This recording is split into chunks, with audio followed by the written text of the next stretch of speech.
और ਆਪਾਂ पढ़ते हाँ शाह हुसैन बारे। शाह हुसैन जिहड़ा कृपाल सिंह कसेल है उन्हें उनका जन्म दसिया है 1539 तो लैके 1593। कृपाल सिंह कसेल ने जदों आपां नूं किसी भी कवि का डेट ऑफ बर्थ के बारे आपां नूं पता होंदा है, डेट ऑफ बर्थ लगभग वही होंदी है, दूजे कवि ने कोई 3-4 साल उत्ते थले दसी होंदी है या 10 साल उधर पर हो जाते हैं, परंतु उनके नाल की होंदा है कि आपां नूं समकालीआं दा पता लग जाता है। तो जो आपां नूं पता लग गया शाह हुसैन, और आपां नूं ये जानकारी है कि शाह हुसैन है जिहड़ा 16वीं सदी का कवि है 1539 तो लैके और 39 का उल्टा बई 39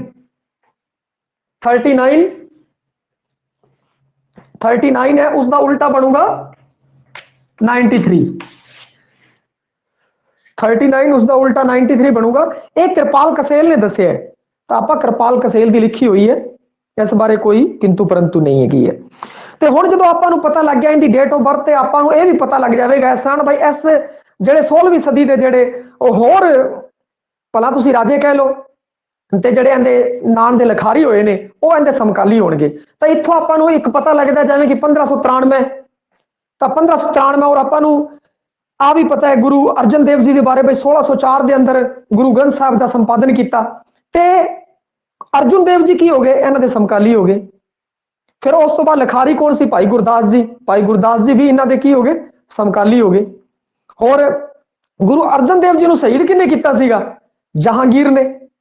जहांगीर ने शहीदों के सरताज, अर्जन देव जी को शहीदों का सरताज कहते हैं भाई, क्योंकि सब तो पहली शहीदी है जी उन्होंने हुई है, इस कारण गुरु गोबिंद सिंह जी ना कर दो किते, शहीदों का सरताज है गुरु अर्जन देव जी।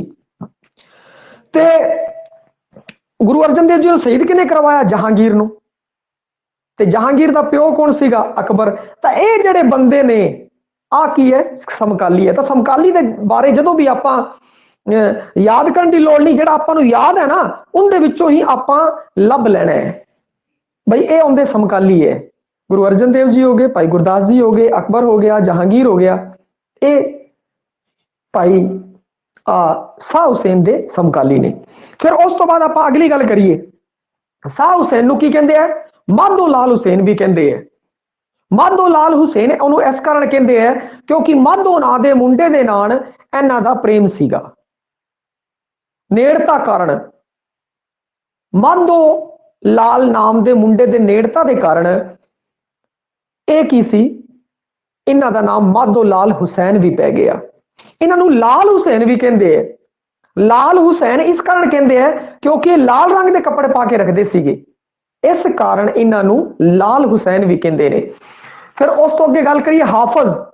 हाफज इस कारण, हाफज का अर्थ ही जबानी याद होवे उन्होंने किया जाता है, तो हाफज इस कारण कहते हैं क्योंकि इन्होंने बहुत ही छोटी उम्र के अंदर जिहड़ी कुरान है वो याद कर ली सीगी, तो इन्हों हाफज कहने लग गए, कुरान याद होने के कारण छोटी उम्र के विच हाफज।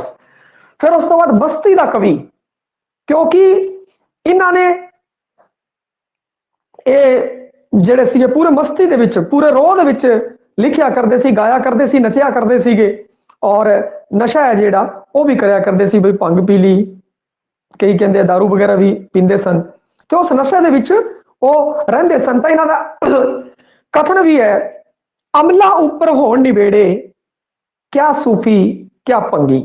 पंगी पंग पीण वाला, अमलों के उत्ते नबेड़े होने हैं, भला कोई सूफी होवे भावें कोई पंगी होवे, ते ओ बाबे छक के ते चंगे नचिया करते सी, और ओ पूरी मस्ती दे विच उस परमात्मा दे नाम नाल जुड़िया करता सी। और इन्हां दी काफियां दे विच जिहड़ा मस्ती दा शायर है, मस्ती दा शायर, और काफियां दे विच बहुत ही ज्यादा मस्ती हैगी है। और उस तो बाद अगर आप गल करिए बिरहा दा कवि, बिरहा दा कवि है भैया विछोड़े उत्ते, बिरहा दे उत्ते काफी कुछ लिखिया है, क्योंकि बिरहा होंदा है वो सार्वजनिक होंदा है, और इश्क होंदा है वो जातिगत होंदा है। इस बारे अगे फिर आप चर्चा करांगे बिरहा दा कवि। और उस तो बाद सूरदास, पंजाबी दा सूरदास है जिहड़ा वो भी शाह हुसैन नूं आखदे ने, क्योंकि सूरदास सीगा जिहड़ा वो भी प्रेम ते बिरहा दे बारे काफी कुछ लिखिया, ते इधर शाह हुसैन जी ने भी प्रेम ते बिरहा दे बारे काफी कुछ लिखिया गया, इस कारण इन्हां नूं पंजाबी दा सूरदास आखदे ने। ਇਹ ਤਾਂ ਇਹਨਾਂ ਦੀਆਂ ਉਪਾਧੀਆਂ ਹੋ ਗਈਆਂ। ਉਸ ਤੋਂ ਬਾਅਦ ਸਿਲਸਿਲਾ शाह हुसैन का जिहड़ा सिलसिला सी वो सी कादरी सिलसिले तो संबंधित सीगे आ। कादरी सिलसिले की एक जमात है बहलोल साई। कादरी सिलसिले की एक जमात है बहलोल साई। बहलोल साई की एक उप शाखा है हुसैन साई जिहड़ी कि हुसैन साहब ने बनाई सीगी। पिछोकड़ जे आपां देखिए तो हुसैन साई का जुड़दा किंदे नाल है? बहलोल साई नाल। और बहलोल साई किंदे नाल जुड़दी है? कादरी सिलसिले दे नाल। ते कादरी सिलसिला उनकी उपशाखा बहलोल साई और बहलोल साई के अगे हुसैन साई इन्हां नाल ये संबंधित सन। पिता शेख उस्मान ढड्डा राजपूत कलसराय हिंदू धर्म तो संबंधित सन। ढड्डा राजपूत सी बई।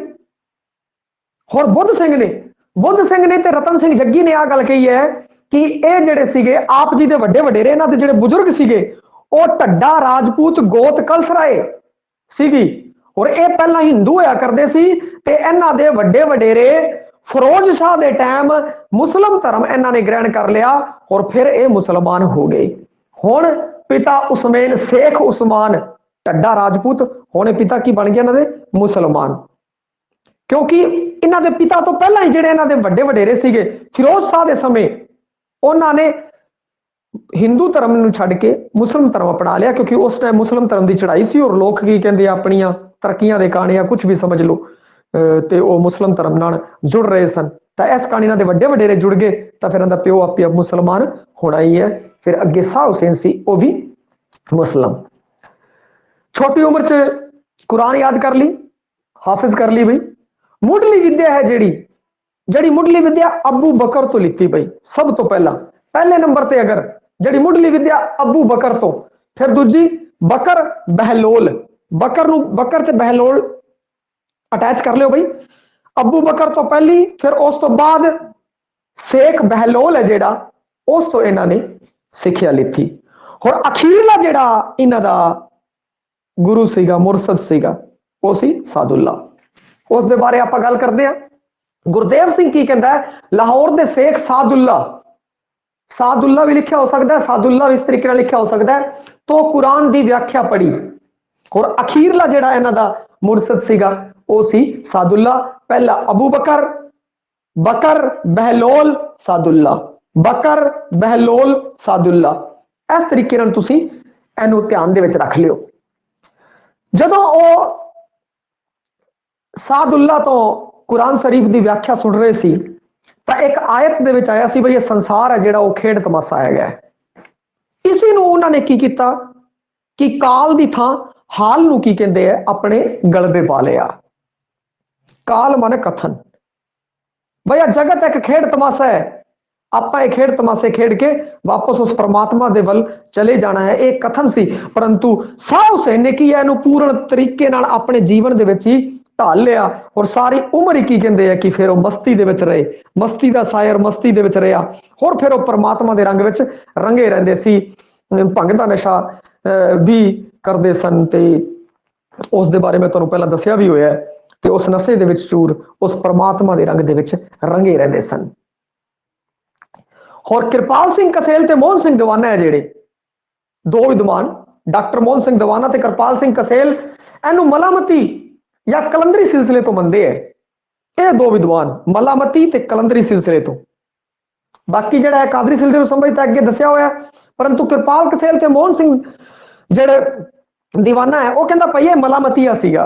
वैसे आ सी मलामतिया का मतलब होंदा मलामती जिहड़ा होंदे है कलंदरी जिहड़े होंदे है वो की होंदे है कि लोकां दी मलामती का मतलब ही निंदिया होंदा है। भाई लोकां दी निंदिया ले लेना, लोग अपनी निंदा करन। भाई बाबियां दा क्या बाबे कह जे बाबे भाई ये तो नशे दे विच चूर नच्ची जाते हैं सारा दिन, बाबियां नूं नशा नहीं करना चाहिए। इस तरीके नाल लोग की होंदे है कि उन्हां तो दूर होना शुरू हो जाते हैं और आ ही मलामतीए चाहते हैं। और आई शाह हुसैन चाहता सी भाई लोग मेरे नाल नफरत करन, लोग मेरे नाल नफरत करन, भला मैनूं चंगा ना समझण, ओ मेरे तो किनारा करनगे, फिर मैं की कल्ला उस रब दा नाल जुड़ जावांगे। बस वो अपने ही रंग दे विच जुड़े और ਝੂਮਦੇ ਰਹਿੰਦੇ, ਗਾਉਂਦੇ ਰਹਿੰਦੇ, ਨੱਚਦੇ ਰਹਿੰਦੇ, ਉਸ ਪਰਮਾਤਮਾ ਦੇ ਨਾਲ ਜੁੜੇ ਰਹਿੰਦੇ। ਤੇ ਮਲਾਮਤੀ ਹੁੰਦਾ ਹੀ ਨਿੰਦਿਆ ਬਈ ਲੋਕ ਨਿੰਦਿਆ ਕਰਨ ਤਾਂ ਕਿ ਆਪਾਂ ਲੋਕਾਂ ਤੋਂ ਟੁੱਟ ਕੇ ਉਸ ਪਰਮਾਤਮਾ ਵੱਲ ਜੁੜ ਜਾਈਏ। ਤੇ ਇਹਦੇ ਬਾਰੇ ਜਿਹੜਾ ਡਾਕਟਰ ਮੋਹਨ ਸਿੰਘ ਦੀਵਾਨਾ ਹੈ ਉਹ ਤਾਂ ਕਹਿੰਦਾ ਹੈ ਜਿਹੜਾ ਇਹ ਸਿਲਸਿਲਾ ਹੈ ਉਹ ਅਬੂ ਸਲ ਹੈ, ਇਹਦਾ ਮੋਢੀ ਹੈਗਾ। ਕਲੰਦਰੀ ਦਾ ਜਾਂ ਮਲਾਮਤੀ ਦਾ ਮੋਢੀ ਹੈ ਜਿਹੜਾ ਉਹ ਅਬੂ ਸਾਲeh ਹੈ, ਇਹ ਡਾਕਟਰ ਮੋਹਨ ਸਿੰਘ ਦੀਵਾਨਾ ਕਹਿੰਦਾ ਹੈ। ਉਸ ਤੋਂ ਬਾਅਦ ਗੁਰਦੇਵ ਸਿੰਘ ਸੁਭਾਣ, ਗੁਰਦੇਵ ਸਿੰਘ ਸੁਭਾਣ ਤੇ ਤਿਵਾੜੀ ਤਿੰਨ ਵਿਦਵਾਨ ਹੈ, ਉਹ ਕਹਿੰਦੇ ਆ ਕਿ ਅਬੂ ਹਮਦੂਮ ਹੈ ਇਹਦਾ ਮੋਢੀ। ਗੁਰਦੇਵ ਸਿੰਘ ਸਾਬੂਣ ਤੇ ਤਿਵਾੜੀ ਬਈ ਰਾਮ ਪੂਜਣ ਤਿਵਾੜੀ, ਉਹ ਕਹਿੰਦਾ ਅਬੂ ਹਮਦੂਮ ਹੈ ਜਿਹੜਾ ਇਹ ਇਹਨਾਂ ਦਾ ਮੋਢੀ ਹੈ, ਸਿਲਸਿਲੇ ਦਾ ਮੋਢੀ ਹੈਗਾ। ਇਹ ਸੀਗੇ ਕਿਰਪਾਲ ਸਿੰਘ ਕਸੇਲ ਤੇ ਮੋਹਨ ਸਿੰਘ ਦੀਵਾਨਾ ਦੇ ਵਿਚਾਰ ਕਿ ਆ ਮਲਾਮਤੀ ਹੈ, ਮਲਾਮਤੀ ਆ ਕਲੰਦਰੀ ਸਿਲਸਿਲੇ ਤੋਂ ਸੰਬੰਧਿਤ ਹੈ। ਹੋਰ ਇਹਨਾਂ ਦਾ ਜਿਹੜਾ ਮੌਤ ਦਾ ਸਥਾਨ ਹੈ ਉਹ ਹੈਗਾ ਲਾਹੌਰ। ਲਾਹੌਰ ਦੇ ਵਿੱਚ ਉੱਥੇ ਚਿਰਾਗਾਂ ਵਾਲਾ ਮੇਲਾ ਵੀ ਲੱਗਦਾ ਹੈਗਾ। ਹੋਰ ਇਹਨਾਂ ਦਾ ਜਿਹੜਾ ਮਜ਼ਾਰ ਦਾ ਚੜ੍ਹਦਾ ਪਾਸਾ ਹੈ ਉਹਨੂੰ ਸਵਰਗੀ ਬੂਹਾ ਵੀ ਕਹਿੰਦੇ ਨੇ, ਸਵਰਗੀ ਬੂਹਾ। ਹੋਰ ਉੱਥੇ ਲੱਗਦਾ ਚਿਰਾਗਾਂ ਵਾਲਾ ਮੇਲਾ। ਚਿਰਾਗਾਂ ਵਾਲਾ ਮੇਲਾ ਕਿੱਥੇ ਲੱਗਦਾ ਹੈ? ਲਾਹੌਰ ਦੇ ਵਿੱਚ। ਕਿਹਦੀ ਯਾਦ ਦੇ ਵਿੱਚ ਲੱਗਦਾ ਹੈ? ਸ਼ਾਹ ਹੁਸੈਨ ਦੀ ਯਾਦ ਦੇ ਵਿੱਚ ਲੱਗਦਾ ਹੈ। ਇਹ ਚੀਜ਼ਾਂ ਆਪਾਂ ਨੂੰ ਪਤਾ ਹੋਣੀ ਚਾਹੀਦੀਆਂ। ਵੈਸੇ ਸੱਭਿਆਚਾਰ ਤੋਂ ਸੰਬੰਧਿਤ ਹੈ ਪਰੰਤੂ ਫਿਰ ਵੀ ਹੁਣ ਇਸ ਨਾਲ ਇੱਕ ਚੀਜ਼ ਆਪਾਂ ਨੂੰ ਹੋਰ ਪਤਾ ਲੱਗਦੀ ਹੈ, ਜਦੋਂ ਆਪਾਂ ਨੂੰ ਆਹ ਚੀਜ਼ ਪਤਾ ਹੈ ਕਿ ਹੁਸੈਨ ਸਾਹਿਬ ਲਾਹੌਰ ਤੋਂ ਸੰਬੰਧਿਤ ਸੀਗੇ ਤਾਂ ਆਪਾਂ ਨੂੰ ਇਹ ਚੀਜ਼ ਵੀ ਪਤਾ ਹੋਣੀ ਚਾਹੀਦੀ ਹੈ ਕਿ ਇਹਨਾਂ ਦੀ ਭਾਸ਼ਾ ਫਿਰ ਕੀ ਹੋਊਗੀ? ਕੇਂਦਰੀ ਪੰਜਾਬੀ ਹੋਊਗੀ, ਕਿਉਂਕਿ ਲਾਹੌਰ ਤੇ ਅੰਮ੍ਰਿਤਸਰ ਹੈ ਨੇੜਲੇ ਜ਼ਿਲ੍ਹੇ ਹੈਗੇ ਹੈ। और वैसे सेंटर टू सेंटर अगर आप गल की जी लाहौर जिले तो लैके अमृतसर की तो 54 किलोमीटर की दूरी हैगी है, परंतु जिले की है नेड़ले जिले। और इस कारण की है भाषा केंद्री पंजाबी पर प्रभावित किस तो होगी? प्रभावित होगी लहंदी तो, क्योंकि परले पासे पाकिस्तान वाले पासे लहंदी उपभाषा ज्यादा बोली जाती है। लहंदी तो प्रभावित है परंतु केंद्री पंजाबी। ये चीज़ां जिहड़ी भाषा भाषा शैली उनकी जिहड़ी लिखण दा ਜਿਹੜਾ ਢੰਗ ਹੈ शैली है उस बारे ये ਆਪਾਂ ਨੂੰ ਇਸ ਕਾਰਨ ਪਤਾ ਹੋਣੀ ਚਾਹੀਦੀ ਹੈ ਕਿਉਂਕਿ ਜਦੋਂ ਆਪਾਂ ਇਹਨਾਂ ਦੀਆਂ ਕਾਫੀਆਂ ਨੂੰ ਪੜਾਂਗੇ, ਕਿਸੇ ਵੀ ਲਖਾਰੀ ਦੀ ਜਦੋਂ ਆਪਾਂ ਰਚਨਾ ਨੂੰ ਪੜ੍ਹਦੇ ਆ ਤਾਂ ਉੱਥੋਂ ਜਦੋਂ ਆਪਾਂ ਕਈ ਰਚਨਾਵਾਂ ਪੜ੍ਹ ਲੈਂਦੇ ਆ ਤਾਂ ਤੁਸੀਂ ਪੜ੍ਹਨ ਦਾ ਤਰੀਕਾ ਇਦਾਂ ਦਾ ਰੱਖੋ ਕਿ ਤੁਹਾਨੂੰ ਆਹ ਚੀਜ਼ ਪਤਾ ਲੱਗ ਜੇ ਬਈ ਲਖਾਰੀ ਦੀ ਭਾਸ਼ਾ ਕਿਹੜੀ ਹੈ। ਔਰ ਤੁਕ ਪੜ੍ਹ ਕੇ ਆਪਾਂ ਨੂੰ ਇਹ ਥੋੜਾ ਆਈਡੀਆ ਹੋਣਾ ਚਾਹੀਦਾ ਹੈ ਕਿ आ तुक इस लिखारी दी हो सकती है, आ लिखत इस लिखारी दी हो सकती है। इन्ना आइडिया अपन होना चाहिए। इस हिसाब नाल आपां पढ़ना है। फिर उस तो बाद जदों भी आपां पढ़ना है, भला तुसीं किसी भी लिखारी दी लिखत पढ़ रहे हो तो इस दे नाल नाल आपां नूं इह भी ध्यान रखना है कि इहदा विशा की है, क्योंकि लगभग जिहड़े भला तो तुसीं अजकल दे गायक कलाकार देख लो ते भला तुसीं और अजकल दे पुराने लिखारी देख लो, कोई भी लिख लो, उन्हां दा एक कंटेंट है उहदे उत्ते लिखदे आ बस। उस तो संबंधित ही की कहते हैं कि लिखते हैं वो कुछ नवा लिखते हैं, लोग फिर उन्होंने पसंद नहीं करते। ये तो आजकल की गल कर रहे हैं, परंतु पुराने टाइम च इन्हां लोगों ने महान सी जो भी लिखिया वो सब नूं बहुत पसंद आया। परंतु फिर भी की कहते हैं कि जिहड़ा हुण अध्यात्मवादी कवि है वो अध्यात्म के बारे ही लिखूगा।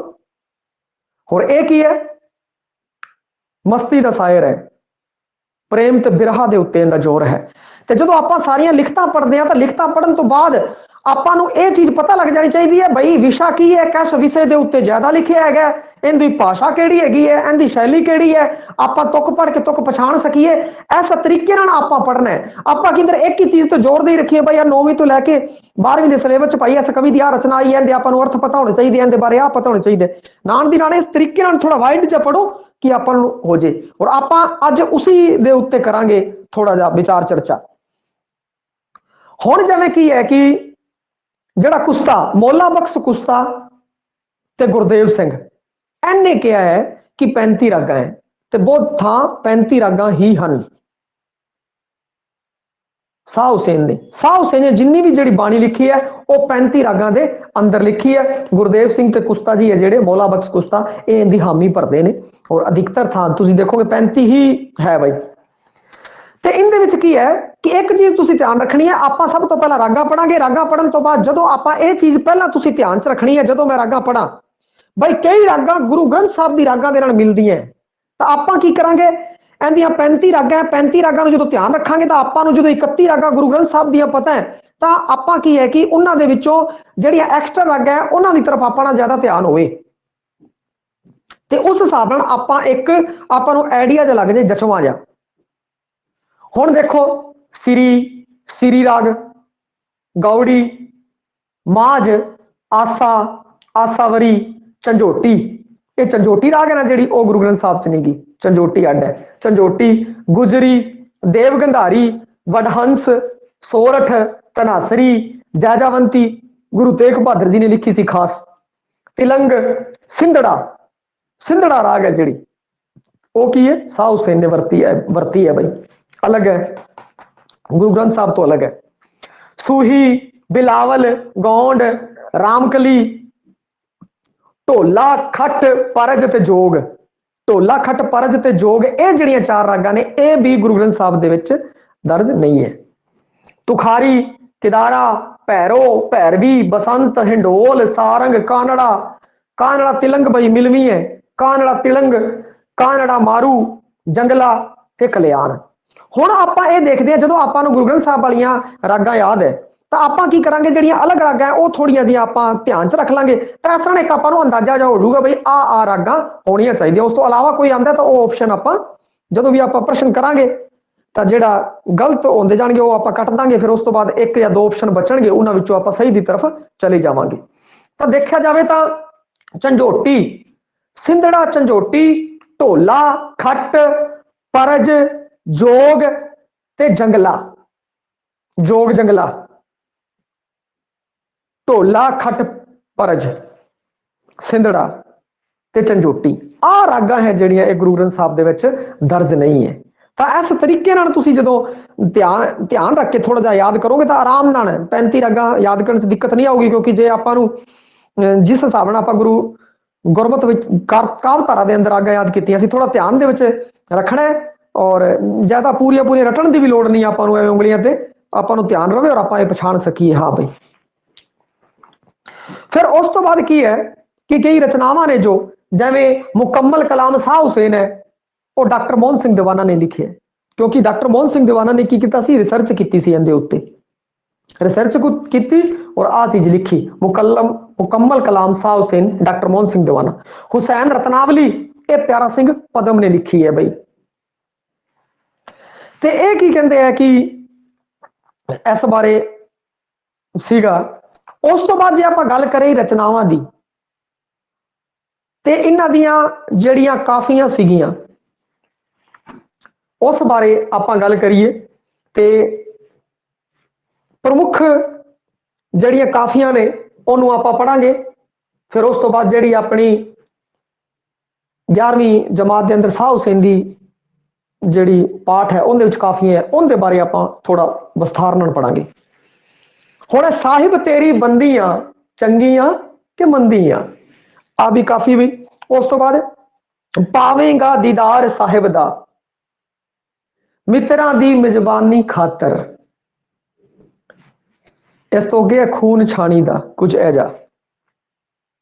ਅੱਗੋਂ ਹੈ ਨਿਮਾਣਿਆਂ ਦੀ ਰੱਬਾ ਰੱਬਾ ਹੋਈ, ਮੁਸ਼ਕਿਲ ਘਾਟ ਫਕੀਰੀ ਦਾ, ਉਹ ਮੁਸ਼ਕਿਲ ਘਾਟ ਫਕੀਰੀ ਦਾ। ਬਾਈ ਜਿਹੜਾ ਇਹ ਫਕੀਰੀ ਦਾ ਰਾਹ ਹੈ ਜਿਹੜਾ ਇਹ ਬੜਾ ਹੀ ਮੁਸ਼ਕਿਲ ਹੈਗਾ ਹੈ, ਇਹ ਵੀ ਹੈਗਾ ਹੈ ਬਾਈ, ਇਸ ਦੇ ਉੱਤੇ ਤੁਰਨਾ ਬੜਾ ਮੁਸ਼ਕਿਲ ਹੈ। ਇਸ ਬਾਰੇ ਇਸ ਕੇਂਦਰੀ ਭਾਵ ਤੇ ਆਧਾਰਿਤ ਹੈਗੀ ਹੈ ਆ ਕਾਫੀ।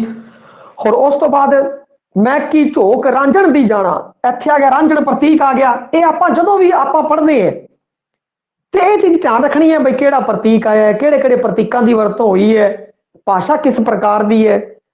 ਮੈਂ ਵੀ ਝੋਕ ਰਾਂਝਣ ਦੀ ਜਾਣਾ, ਆ ਵੀ ਕਾਫੀ ਬਈ। ਅੱਗੇ ਮਨ ਅਟਕਿਆ ਬੇਪਰਵਾਹ ਦੇ ਨਾਲ, ਉਸ ਦੀਨ ਦੁਨੀ ਦੇ ਸਾਹ ਦੇ ਨਾਲ, ਮਨ ਅਟਕਿਆ ਬੇਪਰਵਾਹ ਦੇ ਨਾਲ। ਇੱਕ ਸਾਈਂ ਜਿਨਾਂਦੜੇ ਵੱਲ, ਜਿਨਾਂਦੜੇ ਸ਼ਬਦ ਹੈ ਜਿਹੜਾ, ਜਿਨਾਂਦੜੇ ਸ਼ਬਦ ਮੈਂਡਾ ਤੈਂਡਾ ਜਿਨਾਂਦੜੇ ਸ਼ਬਦ ਹੈ, ਇਹ ਲਹਿੰਦੀ ਤੇ ਪ੍ਰਭਾਵ ਦੱਸਦੇ ਹੈ। ਤੇ ਇੱਥੇ ਜਦੋਂ ਆਪਾਂ ਇਹ ਪੜਿਆ ਤੇ ਆਪਾਂ ਨੂੰ ਆ ਵੀ ਪਤਾ ਲੱਗ ਗਿਆ ਭਈ ਲਹਿੰਦੀ ਦਾ ਪ੍ਰਭਾਵ ਹੈਗਾ। ਔਰ ਅਧਿਕਤਰ ਜਿਹੜੀਆਂ ਆਪਾਂ ਇਹ ਪੜੀਆਂ ਤੇ ਉਸ ਤੋਂ ਆਪਾਂ ਨੂੰ ਸਮਝ ਆ ਗਿਆ ਵੀ ਇੱਥੇ ਕੇਂਦਰੀ ਪੰਜਾਬੀ ਹੈ ਉਹ ਲਿਖੀ ਗਈ ਹੈ, ਪਰੰਤੂ ਇਸ ਦੇ ਉੱਤੇ ਜੇ ਥੋੜਾ ਪ੍ਰਭਾਵ ਦੇਖਿਆ ਜਾਵੇ ਲਹਿੰਦੀ ਦਾ ਪ੍ਰਭਾਵ ਤਾਂ ਹੋਏਗਾ ਹੀ। ਇਹ ਲਾਹੌਰ ਦਾ ਇਲਾਕਾ ਸੀਗਾ ਤੇ ਲਹਿੰਦੀ ਦਾ ਪ੍ਰਭਾਵ ਹੋਏਗਾ। ਔਰ ਕੇਂਦਰੀ ਪੰਜਾਬੀ ਕੀ ਕਹਿੰਦੇ ਆ ਉੱਥੇ ਜੋਰਾਂ ਤੇ ਸੀ, ਇਸ ਕਾਰਨ ਭਾਸ਼ਾ ਹੈ ਜਿਹੜੀ ਉਹ ਕੇਂਦਰੀ ਪੰਜਾਬੀ, ਪ੍ਰਭਾਵ ਹੈ ਜਿਹੜਾ ਲਹਿੰਦੀ ਦਾ। ਇੱਥੇ ਆਪਾਂ ਦੇਖ ਰਹੇ ਹਾਂ ਕਿਉਂਕਿ ਇੰਨੀਆਂ ਆਪਾਂ ਪੜੀਆਂ ਆਪਾਂ ਇਨੀਆਂ ਪੜੀਆਂ, ਇਹ ਪੜਨ ਦਾ ਮਤਲਬ ਆਈ ਸੀਗਾ ਭਈ ਇਨੀਆਂ ਕਾਫੀਆਂ ਦੇ ਟਾਈਟਲ ਆਪਾਂ ਪੜੇ ਤਾਂ ਆਪਾਂ ਦੇਖੇ ਕਿ ਜ਼ਿਆਦਾ ਟਾਈਟਲ ਕੇਂਦਰੀ ਪੰਜਾਬੀ ਦੇ ਅੰਦਰ ਹੈ, ਔਰ ਜਿਹੜੇ ਥੋੜੇ ਟਾਈਟਲ ਨੇ ਉਹ ਕੀ ਹੈ, ਉਹਦੇ ਉੱਤੇ ਲਹਿੰਦੀ ਦਾ ਪ੍ਰਭਾਵ ਹੈ। ਜੇ ਲਹਿੰਦੀ ਜ਼ਿਆਦਾ ਹੁੰਦੀ ਤਾਂ ਆਪਾਂ ਨੂੰ ਹਰ ਕਾਫੀ ਦੇ ਵਿੱਚ ਕਿਤੇ ਨਾ ਕਿਤੇ ਉਹ ਜ਼ਰੂਰ ਮਿਲਦੀ। ਤਾਂ ਇੱਥੇ ਦੇਖੋ, ਜਿਨਾਂਦੜੇ ਵੱਲ ਸਾਈਂ ਜਿਨਾਂਦੜੇ ਵੱਲ, ਜਿਨਾਂਦੜੇ ਸ਼ਬਦ ਸਭ ਕੁਛ ਮੇਰਾ ਤੂੰ, ਔਰ ਉਸ ਤੋਂ ਬਾਅਦ ਆਪ ਨੂੰ ਪਛਾਣ, ਬੰਦੇ ਆਪ ਨੂੰ ਪਛਾਣ। ਉਸ ਤੋਂ ਬਾਅਦ ਕਹਿ ਬਾਗ ਦੀ ਮੂਲੀ ਹੁਸੈਨਾ, ਕਹਿ ਬਾਗ ਦੀ ਮੂਲੀ। ਫਿਰ ਉਸ ਤੋਂ ਅਗਲੀ ਕਾਫੀ ਮੇਰੇ ਅਵਗੁਣ ਚਿਤ ਨਾ ਧਰੀ, ਮੇਰੇ ਅਵਗੁਣ ਚਿਤ ਨਾ ਧਰੀ, ਇਹ ਸ਼ਬਦ ਵੀ ਹੈਗਾ ਬਈ। ਤੇ ਇੱਥੋਂ ਆਪਾਂ ਨੂੰ ਪਤਾ ਲੱਗ ਗਿਆ ਬਈ ਸ਼ਾਹ ਹੁਸੈਨ ਹੈ ਕਿਤੇ ਨਾ ਕਿਤੇ ਗੁਰਬਾਣੀ ਤੋਂ ਵੀ ਪ੍ਰਭਾਵਿਤ ਹੈਗਾ, ਸਮਕਾਲੀ ਸੀਗਾ, ਗੁਰੂ ਅਰਜਨ ਸਾਹਿਬ ਦਾ ਸਮਕਾਲੀ ਸੀਗਾ, ਔਰ ਗੁਰੂ ਅਰਜਨ ਸਾਹਿਬ ਕੋਲ ਗਿਆ ਵੀ ਸੀਗਾ। ਚੰਗਾ ਵਿਚਾਰ ਵਟਾਂਦਰਾ, ਕਿਉਂਕਿ ਵਿਦਵਾਨ ਜਦੋਂ ਮਿਲਦੇ ਨੇ ਤਾਂ ਚੰਗਾ ਵਿਚਾਰ ਵਟਾਂਦਰਾ ਹੁੰਦਾ ਹੈ।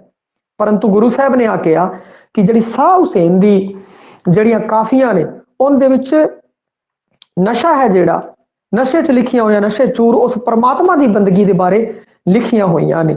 ਔਰ ਜਿਹੜੀ ਸਿੱਖ ਮਰਿਆਦਾ ਹੈ ਉਹ ਇਸ ਦੇ ਵਿਰੋਧ ਦੇ ਵਿੱਚ ਹੈਗੀ ਹੈ। ਬਈ ਐਵੇਂ ਨਹੀਂ ਕਿ ਆਪਾਂ ਬਾਣੀ ਪੜੀਏ ਨਾਲੇ ਭੰਗੜੇ ਪਾਈ ਜਾਈਏ, ਨਾ ਜੀ ਨਾ, ਇਹ ਨਹੀਂ ਹੋ ਸਕਦਾ। ਕਿਉਂਕਿ ਸਿੱਖ ਵਿਚਾਰਤਾ ਕੀ ਕਰਦੀ ਹੈ, ਆਰਾਮ ਨਾਲ ਬਹਿਣਾ, ਤੁਸੀਂ ਕੀਰਤਨ ਕਰ ਰਹੇ ਹੋ, ਤੁਸੀਂ ਐਵੇਂ ਝੂਮ ਸਕਦੇ ਹੋ, ਬਸ ਐਵੇਂ ਨਹੀਂ ਕਿ ਖੜੇ ਹੋ ਕੇ ਨੱਚਣ ਲੱਗ ਗਏ। ਇਹ ਆਪਣੀ ਆਪਣੀ ਵਿਚਾਰਧਾਰਾ ਹੈ, ਆਪਣਾ ਆਪਣਾ ਤਰੀਕਾ ਹੁੰਦਾ, ਕੋਈ ਦਿੱਕਤ ਵਾਲੀ ਗੱਲ ਨਹੀਂ। ਤੇ ਇਸ ਦੇ ਵਿੱਚ ਕੀ ਹੈ, ਉਹ ਨਸ਼ੇ ਦੀ ਗੱਲ, ਜਿਵੇਂ ਅਮਲਾ ਉੱਪਰ ਹੋਣ ਨਹੀਂ ਵੇੜੇ ਕਿਆ ਸੂਫੀ ਕਿਆ ਭੰਗੀ, ਤਾਂ ਇਹ ਜਿਹੀਆਂ ਲਾਈਨਾਂ, ਕੁਝ ਇਹ ਜਿਹੀਆਂ ਪੰਕਤੀਆਂ, ਹੋਰ ਵੀ ਸਰੂਰ ਦੀ ਗੱਲ ਸੀ ਜਿੱਥੇ, ਤਾਂ ਉਹ ਸਿੱਖ ਵਿਚਾਰਧਾਰਾ ਨਾਲ ਮੇਲ ਨਹੀਂ ਖਾਂਦੀ ਸੀ। ਇਸ ਕਾਰਨ ਗੁਰੂ ਅਰਜਨ ਦੇਵ ਜੀ ਨੇ ਸ਼ਾਹ ਹੁਸੈਨ ਜੀ ਨੂੰ ਚੰਗਾ ਵਿਚਾਰ ਵਟਾਂਦਰਾ ਹੋਇਆ ਕਿਹਾ। ਹੋਰ ਵੀ ਆਏ ਸੀਗੇ ਤੇ ਕਾਨਾ ਛੱਜੂ ਵਗੈਰਾ, ਤਾਂ ਉਹਨਾਂ ਨੂੰ ਸਾਫ਼ ਇਨਕਾਰ ਕਰਤਾ, ਕਿਉਂਕਿ ਉਸ ਜਿਹੜੀ ਸਿੱਖ ਵਿਚਾਰਧਾਰਾ ਦੇ ਹਿਸਾਬ ਨਾਲ ਉਹ ਵਿਚਾਰਧਾਰਾ ਨਹੀਂ ਮਿਲਦੀ ਸੀ। ਪਰੰਤੂ ਉਸ ਸਮੇਂ ਜੇ ਅਗਰ ਕੀਤਾ ਜਾਵੇ ਤਾਂ ਸਭ ਤੋਂ ਵੱਡਾ ਵੱਡ ਆਕਾਰੀ ਗ੍ਰੰਥ ਹੈ ਸ੍ਰੀ ਗੁਰੂ ਆਦਿ ਗ੍ਰੰਥ ਹੈਗਾ। ਤੇ ਉਸ ਕਾਰਨ ਕੀ ਹੈ ਕਿ ਜਾਇਜ਼ ਜੀ ਗੱਲ ਹੈ ਕਿ ਗੁਰੂ ਨਾਨਕ ਔਰ ਗੁਰੂ ਨਾਨਕ ਦੇ ਨਾਂ ਤੋਂ ਅੱਗੇ 6 ਲਿਖਾਰੀ ਹੋਏ ਨੇ ਗੁਰੂ ਸਾਹਿਬ। ਤਾਂ ਉਸ ਸਮਾਂ, ਉਹ ਜਿਹੜਾ ਸਮਾਂ ਸੀ ਗੁਰੂ ਨਾਨਕ ਕਾਲ ਸੀ, ਔਰ ਚੜਾਈ ਸੀ ਉਸ ਸਮੇਂ ਪੂਰੀ, ਬਹੁਤ ਲੋਕ ਹੈ ਜਿਹੜੀ ਸਿੱਖ ਵਿਚਾਰਧਾਰਾ ਨਾਲ ਜੁੜ ਰਹੇ ਸੀਗੇ। ਤਾਂ ਇੱਕ ਆਮ ਜੀ ਗੱਲ ਹੈ ਕਿ ਸ਼ਾਹ ਹੁਸੈਨ ਵੀ ਉੱਥੋਂ ਪ੍ਰਭਾਵਿਤ ਹੋਇਆ ਹੋਵੇਗਾ। ਤਾਂ ਇੱਥੋਂ ਆਪਾਂ ਨੂੰ ਪਤਾ ਲੱਗਦਾ ਹੈ ਕਿ ਜਿਵੇਂ ਮੇਰੇ ਅਵਗੁਣ ਚਿਤ ਨਾ ਧਰੀ, ਔਰ ਰੱਬਾ ਮੇਰੇ ਅਵਗੁਣ ਚਿਤ ਨਾ ਧਰੀ। ਤੇ ਇਸ ਤਰੀਕੇ ਨਾਲ ਅੱਜ ਕੱਲ ਵੀ ਜਿਹੜੇ ਹੈਗੇ ਹੈ ਹੋਰ ਜਿਹੜੇ ਬਾਬੇ, ਉਹ ਵੀ ਕੀ ਕਹਿੰਦੇ ਇਸ ਲਾਈਨ ਨੂੰ ਵਰਤਦੇ ਆ, ਤਾਂ ਉਹ ਵੀ ਕਿਤੇ ਨਾ ਕਿਤੇ ਗੁਰਬਾਣੀ ਤੋਂ ਪ੍ਰਭਾਵਿਤ ਹੈ। ਔਰ ਸ਼ਾਹ ਹੁਸੈਨ ਨੇ ਤਾਂ ਗੁਰਬਾਣੀ ਤੋਂ ਪ੍ਰਭਾਵਿਤ ਹੋਣਾ ਸੀ, ਕਿਉਂਕਿ ਉਹ ਤਾਂ ਸ੍ਰੀ ਗੁਰੂ ਅਰਜਨ ਦੇਵ ਜੀ ਦਾ ਸਮਕਾਲੀ ਸੀਗਾ। ਤਾਂ ਇੱਥੋਂ ਆਪਾਂ ਨੂੰ ਇਹ ਵੀ ਪਤਾ ਲੱਗ ਗਿਆ, ਜਦੋਂ ਵੀ ਆਪਾਂ ਪੜ੍ਹੀਏ, ਕੋਈ ਵੀ ਲਾਈਨ ਪੜ੍ਹੀਏ, ਤਾਂ ਆਪਾਂ ਇਹ ਚੀਜ਼ ਜ਼ਰੂਰ ਪੜ੍ਹਨੀ ਹੈ, ਦੇਖੋ ਜੀ ਆ ਗੁਰਬਾਣੀ ਤੋਂ ਪ੍ਰਭਾਵਿਤ ਹੈ, ਆ ਇਸ ਤੋਂ ਪ੍ਰਭਾਵਿਤ ਹੋ ਕੇ ਇਸ ਨੇ ਚੀਜ਼ ਲਿਖੀ ਹੈ, ਆ ਇਸ ਭਾਸ਼ਾ ਦਾ, ਇਸ ਸ਼ੈਲੀ ਦਾ ਹੈਗਾ, ਇਹਦੇ ਵਿੱਚ ਆ ਸ਼ਬਦ ਵਰਤੇ ਗਏ ਨੇ, ਇਹ ਪ੍ਰਤੀਕ ਵਰਤੇ ਗਏ ਨੇ। ਜਦੋਂ ਇਹ ਚੀਜ਼ਾਂ ਆਪਣੇ ਦਿਮਾਗ ਦੇ ਵਿੱਚ ਰਹਿਣਗੀਆਂ ਨਾ, ਫਿਰ ਸਕਿੱਲ ਵਾਲਾ ਪਰਸਨ ਆਪਣਾ ਗਲਤ ਨਹੀਂ ਹੋਊਗਾ। ਇਸ ਤਰੀਕੇ ਨਾਲ ਹੀ ਤੁਸੀਂ ਪੜ੍ਹਨਾ ਹੈਗਾ। ਫਿਰ ਉਸ ਤੋਂ ਬਾਅਦ ਅਗਰ ਗੱਲ ਕਰੀਏ, ਅੰਨੀ ਜਿੰਦੀ ਮੈਂਡੜੀਏ, ਅੰਨੀ ਜਿੰਦੇ ਮੈਂਡੜੀਏ। ਹੁਣ ਮੈਂਡੜੀਆ ਸ਼ਬਦ, ਫਿਰ ਇਹਦੇ ਵਿੱਚ ਮੈਂਡੜੀਆ ਸ਼ਬਦ ਆ ਗਿਆ, ਮੈਂਡਾ ਤੈਂਡਾ, ਇਹ ਕੀ ਹੈ, ਲਹਿੰਦੀ ਤੋਂ ਪ੍ਰਭਾਵਿਤ ਹੈ। ਇੱਥੋਂ ਫਿਰ ਪਤਾ ਲੱਗਿਆ ਵੀ ਲਹਿੰਦੀ ਤੋਂ ਪ੍ਰਭਾਵਿਤ ਹੈ। ਫਿਰ ਸੱਜਣ ਦੇ ਹੱਥ ਬਾਹ ਅਸਾਡੀ, ਅਸਾਡਾ ਸ਼ਬਦ ਆ ਗਿਆ, ਅਸਾਡਾ। ਫਿਰ ਅਸਾਂ ਕਿਤਕੂ ਸੇਖ ਸਦਾਵਣਾ, ਅਸਾਂ ਕਿਤਕੂ ਸੇਖ ਸਦਾਵਣਾ, ਬਈ ਅਸੀਂ ਕਿੱਥੋਂ ਸੇਖ ਸਦਾ ਸਕਦੇ ਹਾਂ ਬਈ। ਹੁਣ ਇੱਥੇ ਇਹਨਾਂ ਨੇ ਇਸ ਕਾਫੀ ਦੇ ਅੰਦਰ ਕੀ ਕੀਤਾ ਹੈ ਕਿ ਮੁਲਾਣਾਵਾਦ ਦਾ, ਕਾਜੀਵਾਦ ਦਾ, ਮੁਲਾਣਾਵਾਦ ਤੇ ਕਾਜੀਵਾਦ ਦਾ ਵਿਰੋਧ ਵੀ ਕੀਤਾ ਹੈਗਾ। ਕਿਉਂਕਿ ਇਹ ਗੱਲ ਧਿਆਨ ਰੱਖਣੀ ਹੈ ਵੀ ਸ਼ੇਖ ਫਰੀਦ ਨੇ ਸਿਰਫ ਸ਼ਰੀਅਤ ਤੋਂ ਅੱਗੇ ਨਹੀਂ ਜਾ ਸਕਿਆ, ਪਰੰਤੂ ਕੀ ਕਹਿੰਦੇ ਆ ਕਿ ਸ਼ਾਹ ਹੁਸੈਨ ਹੈ ਜਿਹੜਾ, ਉਸ ਨੇ ਕੀ ਕਹਿੰਦੇ ਆ ਕਿ ਅੱਗੇ ਗਿਆ, ਉਹਨਾਂ ਨੇ ਮੁਲਾਣਾਵਾਦ ਦਾ ਇਹਦਾ ਵਿਰੋਧ ਕੀਤਾ। ਉਸ ਸਮੇਂ ਕੀ ਕਹਿੰਦੇ, ਸ਼ਰੀਅਤ ਦੀ ਉਹਨਾਂ ਨੇ ਵਿਰੋਧਤਾ ਨਹੀਂ ਕੀਤੀ, ਸ਼ਾਹ ਹੁਸੈਨ ਨੇ ਸ਼ਰੀਅਤ ਦੀ ਵਿਰੋਧਤਾ ਨਹੀਂ ਕੀਤੀ, ਵਿਰੋਧਤਾ ਕੀਤੀ ਮੁਲਾਣਾਵਾਦ ਦੀ, ਕਾਜ਼ੀਵਾਦ ਦੀ, ਪਖੰਡਾਂ ਦੀ ਵਿਰੋਧਤਾ ਇਹਨਾਂ ਨੇ ਕੀਤੀ ਹੈ। ਤੇ ਫਰੀਦ ਜੀ ਨੇ ਪੂਰਾ ਪੂਰਾ ਸ਼ਰੀਅਤ ਨੂੰ ਫੋਲੋ ਕੀਤਾ ਹੈ। ਇਹਨਾਂ ਨੇ ਸ਼ਰੀਅਤ ਦੇ ਬਾਰੇ ਤਾਂ ਚੁੱਪ ਹੈ, ਕੁਝ ਨਹੀਂ ਬੋਲ ਰਹੇ, ਪਰੰਤੂ ਮੁਲਾਣਾਵਾਦ ਕਾਜੀ ਜਿਹੜੇ ਲੋਕ ਹੈਗੇ ਆ, ਉਹਨਾਂ ਦੇ ਬਾਰੇ ਇਹਨਾਂ ਨੇ ਬੋਲਿਆ ਹੈਗਾ। ਤਾਂ ਇਹ ਚੀਜ਼ਾਂ, ਕਿਉਂਕਿ ਜਿਹੜਾ ਰਿਸਰਚਰ ਹੁੰਦਾ ਉਹ ਵੀ ਜਦੋਂ ਕਿਤਾਬ ਲਿਖਦਾ ਤਾਂ ਉਹ ਜਦੋਂ ਖੋਜ ਕਰਦਾ ਤਾਂ ਕਿੱਥੋਂ ਕਰਦਾ, ਉਹ ਕਾਫੀਆਂ ਪੜ੍ਹ ਕੇ, ਕਾਫੀਆਂ ਪੜ੍ਹ ਕੇ ਉਹਨਾਂ ਵਿੱਚੋਂ ਉਹ ਕੱਢਦੇ ਹੈਗੇ ਤੱਥ, ਔਰ ਤੱਥ ਕੱਢਦੇ ਆ ਜਿਹੜੇ, ਤਾਂ ਉਹ ਕੀ ਕਹਿੰਦੇ ਆ ਕਿ ਆਪਣੀ ਲਿਖਤ ਦੇ ਵਿੱਚ ਦਿੰਦੇ ਆ, ਤਾਂ ਉਸ ਬਾਰੇ ਹੋਰ ਜਾਣਕਾਰੀ ਜਿਹੜੀ ਇਕੱਠੀ ਹੁੰਦੀ ਜਾਂਦੀ ਹੈ, उसके बारे जो भी किताबा बुक्स ज्यादा तो ज्यादा पढ़ते हैं उस तो जानकारी इकट्ठी करते हैं और सब तो अगर सच्ची और सही जानकारी मनी जाऊगी वही मनी जाऊगी जिस लिखारी की लिखत के अंदर जो गल लिखी दी है उसको अगला हवाला देता जी उसकी लिखत के अंदर लिखी दी है। और जे उसकी लिखत न किसी होर ने किसी बड़े राइटर ने लिखता बई मैं लिखता तो कह भाई साहब तुम कितों लिखिया तो कि असं यही लिखता उसको आधार नहीं मनिया जाएगा। आधार किनू मन जाए शाह हुसैन ने तो ज्यादा इन्होंने सर्च की शाह हुसैन के बारे लिखिया उन्होंने तुक्का चो लिखिया या कोई ऐसी जगह देखी देखी जिथे रहते करते थे उतों कोई लिखत मिली उतों लिख लिख के की कहते हैं कि जो रिसर्चर होंगे वह चीज़ा कट्ठिया करता है और उनकी मानता होती है। फिर बाद च मेरे वर्गे लोग होंगे ब्रह्म जगदीश वर्गे लोग होंगे वो सारिया की नकल मारते हैं और किताबा छापी रखते हैं मार्केट च बेची रखते हैं। हुण उस तो बाद आप करिए होर इत्थों अपने विषय जेडे आपां पता लग गया बिरहा का कवि है तो यह ध्यान रखना जो मुख्य विषय की गल आ जाए मुख्य विषय की गल आ जाए ना तो बिरहा कहना है। हुण आपां इस तो होर अगे चलीए और कुछ काफियां की होर समझ बनीए ताकि इस काफियां के राही आपां नूं विषय का पता लगे और शाह हुसैन के बारे होर भी जिहड़ा है उस बारे आपां नूं जानकारी मिले। बई पहला मैं विषय भी दस सकता परंतु मैं समझदा है कि जे आप काफियां पढ़ीए तुसी भी 11वीं की किताब पढ़ोगे या होर काफियां पढ़ोगे उनके विचों तुहानूं विषय कढ़ने आ गए तो अपना सौखा रहूगा आप भुलांगे नहीं। तो जिवें इत्थे रहना नहीं कोई बात चलन दी करवो आ रहा बई इनकी काफी है इत्थे रहना नहीं कोई बात चलन दी करवो इत्थे रहना नहीं कोई बात चलन दी करवो वड्डे उच्चे महल उसारे गोर निमाणी करवो। बई आपां इत्थे रहना नहीं और आपां नूं चलन दी गल करनी चाहिए उस परमात्मा की गल करनी चाहिए जिथे जाके आपां रहना है परंतु आपां कीता की है उच्चे वड्डे उच्चे महल उसारे गोर निमाणी करवो। बई आपां तां वड्डे वड्डे महल उसार ले परंतु अपना घर की है अखीर दे विच उस गोर दे विच जेड़े दफनांदे है जेड़े उस जगह ते की कहंदे है कि मड़ी है जेड़ी उनदे विच आपां मिट्टी दे विच दब जाना है। ते इत्थे गल कीती है नासावानता दी तां विशा की होया इत्थों आपां काफी पढ़ी और आपां विशा कर लिया जी नाशावानता।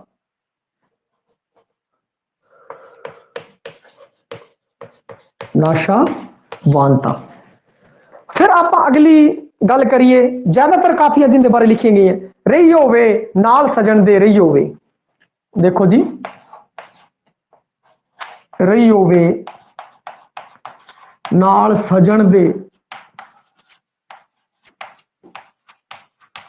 रही होवे आ काफी होगी रही होवे नाल सजन दे रही होवे। इत्थे सज्जन शब्द है जेड़ा सज्जन शब्द देखो प्रतीक सज्जन इत्थे क्या सज्जन मुर्शद लई उस परमात्मा लई शब्द वरते हैं वह भी ध्यान रखने हैं और परमात्मा लई किहड़े शब्द वरते हैं वह भी आपां ध्यान रखने हैं। हुण इत्थे की है रही हो भी नाल सजन दे रही हो भी अपने सज्जन दे नाल रहो उस मुर्शद नूं अपने ध्यान रखो और उस परमात्मा दे नाल जुड़े रहो तुसीं उस परमात्मा दे नाल रहो। हुण इत्थे जदों सज्जन शब्द इस्तेमाल कर लिया तो बई सज्जन प्रेम वास्ते शब्द इस्तेमाल होंदा है और प्रेम की जिहड़ी भावना प्रेमा भगती की जे गल करिए तो उन्होंने सूफीवाद के अंदर जो लैके आई वो लैके आई राबिया। सूफीवाद के अंदर प्रेमा भगती नूं लैके आई राबिया ये आप ध्यान रखिए कल आप पढ़िया सीगा। और उस तो बाद पंजाबी सूफी दे विच जिहड़ा इहनूं लैके आया वो लैके आया शाह हुसैन क्योंकि शाह हुसैन का जिहड़ा इश्क सी ना वो हंडाया होया इश्क सीगा। बुल्ले का इश्क सी जिहड़ा फरीद का इश्क सी वो हंडाया होया इश्क नहीं सीगा। शाह हुसैन का इश्क सी उन्हें खुद हंडाया होया सीगा। उनकी नेड़ता सीगी माधो लाल हुसैन नाल दे मुंडे दे नाल तां उनका खुद का जिहड़ा इश्क सी वो जाती इश्क सीगा। ते इस कारण की कहते हैं कि जिहड़ी मियार उन्हें कायम की सी इश्क दी वो बुल्ले शाह नहीं कायम कर सकिया क्योंकि हंडाई हुई चीज उन्हें लिखी सीगी। ते इत्थे आपां गल करिए भगती इथों प्रेमा भगती की गल करिए प्रेम की गल करिए जिन्हों कि राबिया लैके आई सी सूफी के अंदर और जिहड़ा शाह हुसैन है वो पंजाबी सूफी कावधारा दे विच लैके आया। शाह हुसैन ਬਹੁਤ ਜ਼ਿਆਦਾ ਮੌਲਿਕਤਾ ਜਿਹੜੀ ਹੈਗੀ ਹੈ ਕਿ ਸ਼ਾਹ ਹੁਸੈਨ ਦੇ ਕਾਫੀਆਂ ਦੇ ਵਿੱਚ ਆ ਦੇਖਣ ਨੂੰ ਮਿਲੂਗੀ। ਹੁਣ ਇੱਥੇ ਕੀ ਉੱਭਰ ਕੇ ਆਇਆ, ਫਿਰ ਆਪਣੇ ਆ ਗਿਆ ਪ੍ਰੇਮ ਵੀ ਪ੍ਰੇਮ। ਹੁਣ ਅਗਲੀ ਗੱਲ ਆ ਹੈ ਕਿ ਪ੍ਰੇਮ ਤੱਕ ਆਪਾਂ ਸਮਝ ਗਏ, ਪਰੰਤੂ ਇਹ ਗੱਲ ਵੀ ਸਮਝਣਾ ਕਿ ਪ੍ਰੇਮ ਇਹਦਾ ਜਿਹੜਾ ਪ੍ਰੇਮ ਸੀ ਉਹ ਜਾਤੀਗਤ ਸੀਗਾ। ਕਿਉਂਕਿ ਵੈਸੇ ਵੀ ਦੇਖਿਆ ਜਾਵੇ ਜਿਹੜਾ ਪ੍ਰੇਮ ਵਿਸ਼ਾ ਹੁੰਦਾ ਨਾ ਉਹ ਜਾਤੀਗਤ ਹੁੰਦਾ, ਔਰ ਜਿਹੜਾ ਬਿਰਹਾ ਹੁੰਦਾ ਨਾ ਉਹ ਸਾਰਵਜਨਿਕ ਹੁੰਦਾ ਹੈ। ਇਹ ਇਸ ਤਰੀਕੇ ਨਾਲ ਅਗਰ ਆਪਾਂ ਸਮਝ ਸਕਦੇ ਹਾਂ ਦੁਨਿਆਵੀ ਪ੍ਰੇਮ ਦੇ ਰਾਹੀਂ, ਜਦੋਂ ਵੀ ਬੰਦੇ ਨੂੰ ਇਸ਼ਕ ਹੋ ਜਾਂਦਾ ਤਾਂ ਉਹ ਨਾ ਬਹੁਤ ਥੋੜੇ ਲੋਕਾਂ ਨੂੰ ਦੱਸਦਾ ਹੈ, ਤੇ ਜ਼ਿਆਦਾ ਲੋਕਾਂ ਨੂੰ ਦੱਸੇ ਤਾਂ ਬਈ ਚਿਤਰੋੜ ਹੋ ਜਾਂਦੀ ਹੈ, ਚੱਕਰੇ ਪੈ ਜਾਂਦਾ ਹੈਗਾ। ਤੇ ਲੋਕਾਂ ਦਾ ਇੰਨਾ ਲੋਕ ਕਹਿਣਗੇ ਨਹੀਂ ਆ ਗਲਤ ਹੈ, ਇਹ ਹੈ ਉਹ ਹੈ, ਗੱਲਾਂ ਕਰਨਗੇ ਹੋਰ ਇਸ ਤਰੀਕੇ ਨਾਲ। ਹੋਰ ਜੇ ਬਿਰਹਾ ਹੈ ਉਹ ਸਾਰਵਜਨਿਕ ਹੈ, ਬਿਰਹਾ ਸਾਰਵਜਨਿਕ ਹੈ, ਕੋਈ ਅਗਲੇ ਨੂੰ ਛੱਡ ਕੇ ਚਲੀ ਗਈ ਤਾਂ ਫਿਰ ਸਾਰੇ ਮਹੱਲਾ ਰੋਣ ਆ ਜਾਊਗਾ, ਫਰੈਂਡ ਵੀ ਕਹਿਣਗੇ ਬੜਾ ਮਾਰਾ ਹੋਇਆ ਬਈ ਤੇਰੇ ਨਾਲ ਬੜੀ ਮਾੜੀ ਹੋਈ ਹੈ, ਸਾਰਵਜਨਿਕ ਹੋ ਜਾਣਗੇ, ਦੁੱਖ ਵੰਡਾਣਗੇ ਉਹਦੇ ਨਾਲ। ਤੇ ਇਹ ਜਿਹੜਾ ਬਿਰਹਾ ਹੈ ਨਾ ਉਹ ਸਾਰਵਜਨਿਕ ਹੈਗਾ ਹੈ, ਔਰ ਜਿਹੜਾ ਇਸ਼ਕ ਹੈ ਉਹ ਕੀ ਹੈ, ਜਾਤੀਗਤ ਹੈ, ਕਿਉਂਕਿ ਫਿਰ ਲੋਕ ਆ ਜਾਣਗੇ ਕੁੱਟਣ ਵਾਸਤੇ। ਔਰ ਜਦੋਂ ਉਹ ਬਿਰਹਾ ਦੀ ਗੱਲ ਹੋ ਗਈ, ਕੋਈ ਛੱਡ ਕੇ ਚਲਾ ਗਿਆ, ਉਸ ਦੇ ਨਾਲ ਕੀ ਹੈ ਕਿ ਜੁੜਦੇ ਆ ਲੋਕ, ਲੋਕਾਂ ਦੀ ਸਾਂਝ ਪੈਂਦੀ ਹੈ, ਬਹੁਤ ਮਾੜਾ ਹੋਇਆ, ਇਹ ਹੋਇਆ ਉਹ ਹੋਇਆ, ਇਹ ਜਿਹੀਆਂ ਗੱਲਾਂ ਕਰਨ ਲੱਗ ਜਾਂਦੇ ਆ। ਤਾਂ ਬਿਰਹਾ ਦੇ ਬਾਰੇ ਜ਼ਿਆਦਾ ਲਿਖਿਆ ਹੈ, ਪ੍ਰੇਮ ਦੇ ਬਾਰੇ ਜ਼ਿਆਦਾ ਲਿਖਿਆ, ਬਿਰਹਾ ਦੇ ਬਾਰੇ ਜ਼ਿਆਦਾ ਲਿਖਿਆ। ਜੇ ਮੁੱਖ ਵਿਸ਼ੇ ਦੀ ਗੱਲ ਆਵੇ, ਮੁੱਖ ਵਿਸ਼ੇ ਦੀ ਗੱਲ ਆਵੇ ਤਾਂ ਪ੍ਰੇਮ ਤੇ ਬਿਰਹਾ। ਔਰ ਫਿਰ ਔਰ ਜੇ ਹੋਰ ਵਿਸ਼ਿਆਂ ਦੀ ਗੱਲ ਆਵੇ ਤਾਂ ਪ੍ਰੇਮ, ਬਿਰਹਾ, ਨਾਸ਼ਾਵਾਨਤਾ, ਨਿਰਮਾਣਤਾ, ਨਿਮਰਤਾ ਉਹ ਹੈਗੇ ਹੈ। ਉਹਨਾਂ ਦੀ ਵੀ ਅੱਗੇ ਜਦੋਂ ਆਪਾਂ ਪੜਾਂਗੇ, ਜਿਵੇਂ ਜਿਵੇਂ ਆਪਾਂ ਕਾਫੀਆਂ ਪੜਾਂਗੇ ਉਹਦੇ ਨਾਲ ਵਿਸ਼ਾ ਵੀ ਆਪਾਂ ਨੂੰ ਪਤਾ ਲੱਗ ਜੇ ਬਈ। ਜਿਵੇਂ ਅੱਗੇ ਹੈ ਨਾਉ ਹੁਸੈਨਾ ਜਾਤ ਜੁਲਾਹਾ, ਗਾਲਾਂ ਗਾਲਾਂ ਗਾਲਾਂ ਦਿੰਦੀਆਂ ਤਾਣੇ ਵਾਲੀਆਂ। ਕਿਉਂਕਿ ਇਹ ਵਾਲੀਆਂ ਵਾਲੀਆਂ ਨਹੀਂ ਬੋਲਾਂਗੇ, ਕਿਉਂਕਿ ਅਲੈ ਸ਼ਬਦ ਹੈ, ਅਲੈ ਸ਼ਬਦ ਉਹ 35 ਚ ਨਹੀਂਗਾ, ਨਾ ਹੀ ਉਹ ਗੁਰੂ ਗ੍ਰੰਥ ਸਾਹਿਬ ਦੇ ਵਿੱਚ ਹੈ। ਕਿਉਂਕਿ ਜਿਹੜਾ 35 ਅੱਖਰ ਹੈ ਗੁਰੂ ਸਾਹਿਬਾਂ ਨੇ ਲਿਖੀ ਹੈ, ਜਿਵੇਂ ਉਹ ਕੀ ਕਹਿੰਦੇ ਹੈ ਕਿ ਉਸ ਦੇ ਵਿੱਚ ਲੱਲਾ ਹੈ, ਲਹਿਲਾ ਨਹੀਂ ਹੈ। ਕਿਉਂਕਿ ਮਲਵਈ ਹੈ ਜਿਹੜੇ ਬਹੁਤ ਵੱਡਾ ਹਿੱਸਾ ਪੰਜਾਬ ਜਿਹੜਾ ਆਪਣਾ ਵੰਡਿਆ ਹੋਇਆ ਪੰਜਾਬ ਹੈ, ਉਹਦੇ ਵਿੱਚ ਮਲਵਈ ਖੇਤਰ ਹੈ। ਤਾਂ ਅਲਾ ਜਿਹੜਾ ਆਲਾ ਖਾਲਾ ਪਾਲਾ ਇਹ ਚੱਲਣ ਲੱਗਿਆ ਜ਼ਿਆਦਾ। ਪਰੰਤੂ ਜੇ ਪਹਿਲਾਂ ਜਿਹੜਾ ਪੁਰਾਣਾ ਪੰਜਾਬ ਸੀ ਉਹਦੇ ਵਿੱਚ ਬਹੁਤ ਵੱਡਾ ਹਿੱਸਾ ਸੀਗਾ ਜਿਹੜਾ ਉਹ ਮਲਵਈ ਨੂੰ ਛੱਡ ਕੇ ਦੂਜੇ ਪਾਸੇ ਜੇ ਮਾਝੇ ਦਾ ਕਹਿ ਲਓ ਜਾਂ ਪਰਲੇ ਪਾਸੇ ਵਾਲਾ ਪਾਕਿਸਤਾਨ ਵਾਲਾ ਕਹਿ ਲਓ, ਉਹ ਲੈ ਸ਼ਬਦ ਵਰਤਦੇ ਆ। ਗੁਰਬਾਣੀ ਦੇ ਵਿੱਚ ਵੀ ਅਲਾ ਸ਼ਬਦ ਤੁਹਾਨੂੰ ਨਹੀਂ ਮਿਲੇਗਾ, ਕਿਉਂਕਿ 35 ਅੱਖਰੀ ਹੈ। 35 ਅੱਖਰਾਂ ਵਿੱਚ ਤੁਸੀਂ ਦੇਖੋਗੇ ਤਾਂ ਅਲਾ ਨਹੀਂ ਹੈ, ਉਹ ਤੋਂ ਬਾਅਦ ਤੋਂ ਜਿਹੜੇ ਅੱਖਰ ਜੋੜੇ ਗਏ ਹੈ 6, ਉਹਨਾਂ ਵਿੱਚ ਅਲਾ ਸ਼ਬਦ ਹੈਗਾ ਹੈ। ਇਹ ਚੀਜ਼ ਹੈ। ਜਿਵੇਂ ਜਿਹੜੀ ਮੇਰੀ ਭਾਸ਼ਾ ਹੈ ਉਸ ਵਿੱਚ ਵੀ ਅਲਾ ਸ਼ਬਦ ਨਹੀਂ ਹੈ, ਲੈ ਹੈਗਾ ਹੈ। ਤਾਂ ਉਹ ਕਹਿੰਦੇ ਨਾਉ ਹੁਸੈਨਾ ਜਾਤ ਜੁਲਾਹਾ। ਅਗਲੀ ਆਪਾਂ ਦੇਖਦੇ ਹਾਂ, ਨਾਉ ਹੁਸੈਨਾ ਜਾਤ ਜੁਲਾਹਾ, ਗਾਲਾਂ ਦਿੰਦੀਆਂ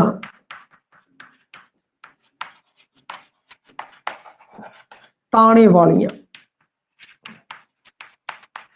ਵਾਲੀਆ ਇੱਥੇ ਬਿੰਦੀ ਨਹੀਂ ਲੈਣੀ ਬਈ, ਕਿਉਂਕਿ ਉਸ ਸਮੇਂ ਨਾਸਿਕਤਾ ਦਾ ਪ੍ਰਯੋਗ ਬਹੁਤ ਘੱਟ ਸੀਗਾ। ਜਦੋਂ ਗੁਰੂ ਨਾਨਕ ਕਾਲ ਦੇ ਸਮੇਂ ਅਗਰ ਦੇਖਿਆ ਜਾਵੇ ਨਾਸਕਤਾ ਦਾ ਪ੍ਰਯੋਗ ਹੈ ਉਹ ਘੱਟ ਸੀਗਾ। ਹੁਣ ਕੀ ਕਹਿੰਦੇ ਆ ਕਿ ਨਾਸਕਤਾ ਦਾ ਪ੍ਰਯੋਗ ਵੱਧ ਰਿਹਾ।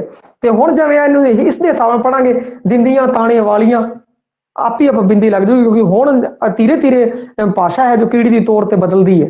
ਇਸ ਕਾਰਨ ਨਾਉ ਹੁਸੈਨਾ ਜਾਤ ਜੁਲਾਹਾ, ਗਾਲਾਂ ਦਿੰਦੀਆਂ ਤਾਣੇ ਵਾਲੀਆਂ। ਬਈ ਦੇਖੋ ਕਿੰਨਾ ਨਿਮਰਤਾ ਹੈ, ਕਿੰਨੀ ਨਿਰਮਾਣਤਾ ਹੈਗੀ ਹੈ। ਹੋਰ ਇੱਥੇ ਕੀ ਹੈ, ਜਿਹੜੀ ਨਿਰਮਾਣਤਾ ਹੈ ਉਹ ਜਾਤੀਗਤ ਹੈ। ਜਾਤੀਗਤ ਕਿਵੇਂ ਹੈ ਨਿਰਮਾਣਤਾ? ਨਿਰਮਾਣਤਾ ਜਾਤੀਗਤ ਇਵੇਂ ਹੈ ਕਿ ਨਾਉ ਹੁਸੈਨਾ, ਇਹਨੇ ਇੱਥੇ ਲਿਖਤਾ ਨਾਉ ਹੁਸੈਨਾ ਜਾਤ ਜੁਲਾਹਾ, ਜਾਤ ਦੱਸੀ ਹੈ ਬਈ ਆਪਣੀ ਜੁਲਾਹਾ। ਤੇ ਆਪਾਂ ਨੂੰ ਇਹ ਵੀ ਧਿਆਨ ਰੱਖਣਾ ਬਈ ਜਾਤ ਕੀ ਕਹਿੰਦੇ ਆ, ਸ਼ਾਹ ਹੁਸੈਨ ਦੀ ਜੁਲਾਹਾ ਸੀਗੀ ਤੇ ਜੁਲਾਹਾ ਜਾਤ ਸੀ। ਜਦੋਂ ਉਹ ਪ੍ਰਤੀਕ ਵਰਤਣਗੇ, ਜਦੋਂ ਵੀ ਪ੍ਰਤੀਕ ਵਰਤਣਗੇ ਤਾਂ ਉਹ ਕੀ ਕਹਿੰਦੇ ਜੁਲਾਹੇ ਵਾਲੇ ਪ੍ਰਤੀਕ ਵਰਤਣਗੇ, ਜਿਵੇਂ ਚਰਖਾ, ਪੂਣੀ, ਤੰਦ, ਅਟੇਰਨ, ਗੁੱਜ, ਇਹਦੇ ਬਾਰੇ ਆਪਾਂ ਅੱਗੇ ਗੱਲ ਕਰਾਂਗੇ।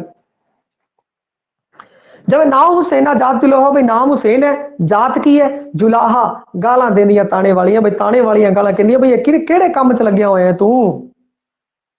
ਤੇ ਇਸ ਕਾਰਨ ਹੋਰ ਕੀ ਹੈ ਕਿ ਕਿੰਨੀ ਨਿਰਮਾਣਤਾ ਹੈ, ਕਿਸੇ ਪ੍ਰਕਾਰ ਦਾ ਕੋਈ ਵਿਰੋਧ ਨਹੀਂ। ਕਹਿੰਦਾ ਠੀਕ ਹੈ ਜੀ, ਮੈਨੂੰ ਦੁਨੀਆ ਜੇ ਗਾਲਾਂ ਦਿੰਦੀ ਹੈ, ਕੁਝ ਵੀ ਦਿੰਦੀ ਹੈ, ਮੈਨੂੰ ਕੋਈ ਦਿੱਕਤ ਨਹੀਂ, ਉਹ ਮੇਰੇ ਤੋਂ ਹਟ ਗਏ ਹੈ, ਪਰੰਤੂ ਮੈਂ ਕੀ ਹੈ ਹੁਣ ਮੈਨੂੰ ਕੀ ਕੰਮ ਹੈ, ਮੈਂ ਤਾਂ ਪਰਮਾਤਮਾ ਨਾਲ ਜੁੜਨਾ ਬਸ। ਤਾਂ ਇੱਥੇ ਕੀ ਹੈ ਕਿ ਜਿਹੜੀ ਨਿਰਮਾਣਤਾ ਹੈ ਉਹ ਜਾਤੀਗਤ ਹੈ ਬਈ, ਜਾਤੀਗਤ ਨਿਰਮਾਣਤਾ ਹੈ। ਇੱਥੇ ਜੁਲਾਹਾ ਸ਼ਬਦ ਆ ਗਿਆ ਤਾਂ ਕਰਕੇ ਆਪਣੇ ਬਾਰੇ ਉਹਨੇ ਲਿਖਿਆ, ਜੁਲਾਹਾ ਸ਼ਬਦ ਆ ਗਿਆ। ਤੇ ਨਿਰਮਾਣਤਾ ਜਿਹੜਾ ਨਿਮਰਤਾ ਵੀ ਦੇਖੋ ਕਿੰਨੀ ਹੈ, ਉਹਨਾਂ ਨੇ ਅੱਗੋਂ ਕੋਈ ਗੱਲ ਨਹੀਂ ਕੱਢੀ, ਉਹਨੇ ਕੋਈ ਦਿੱਕਤ ਨਹੀਂ ਜੀ, ਠੀਕ ਹੈ। ਤੇ ਇੱਥੇ ਕੀ ਹੈ ਜਾਤੀਗਤ ਨਿਰਮਾਣਤਾ ਹੈਗੀ ਹੈ। इस चीज का ध्यान रखना। फिर उस तो अगे पावेगा दीदार साहिब दा, फकीर फकीर होर भी नीवा हो, पावेगा दीदार साहिब दा फकीर होर भी नीवा हो, ये है देखो। फिर मतलब प्रेम की गल, पावेगा दीदार साहिब दा फकीर होर भी नीवा हो। नीवा हो भाई, जे उस परमात्मा का दीदार करना है तो आपको निमरता के रहना पवेगा। आप उच्चे होके घमंड के गर्भ गुमाने वगैरह छड्डने पैणगे। हुण इत्थे दो गल्लां आ गई, एक प्यार दी ते एक निर्माणता दी। प्यार दी फिर देखो रिपीट हुई है, तो अधिकतर दे विच की है कि प्यार ते बिरहा ज्यादा है। और इस तो इसी विच अगे है मीणी ढग्गी नाम साहिब दा, अंदर बह बैचो।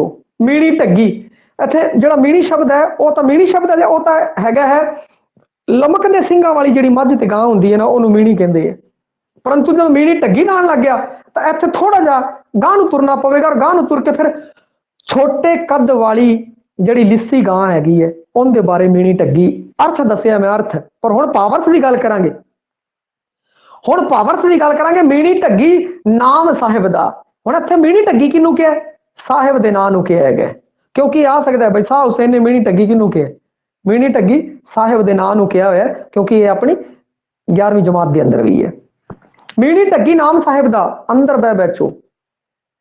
ते उस परमात्मा का नाम है ना, बस अपन अंदरों ही अंदर मस्त च सरूर च रह के अंदर अंदर महसूस करना है।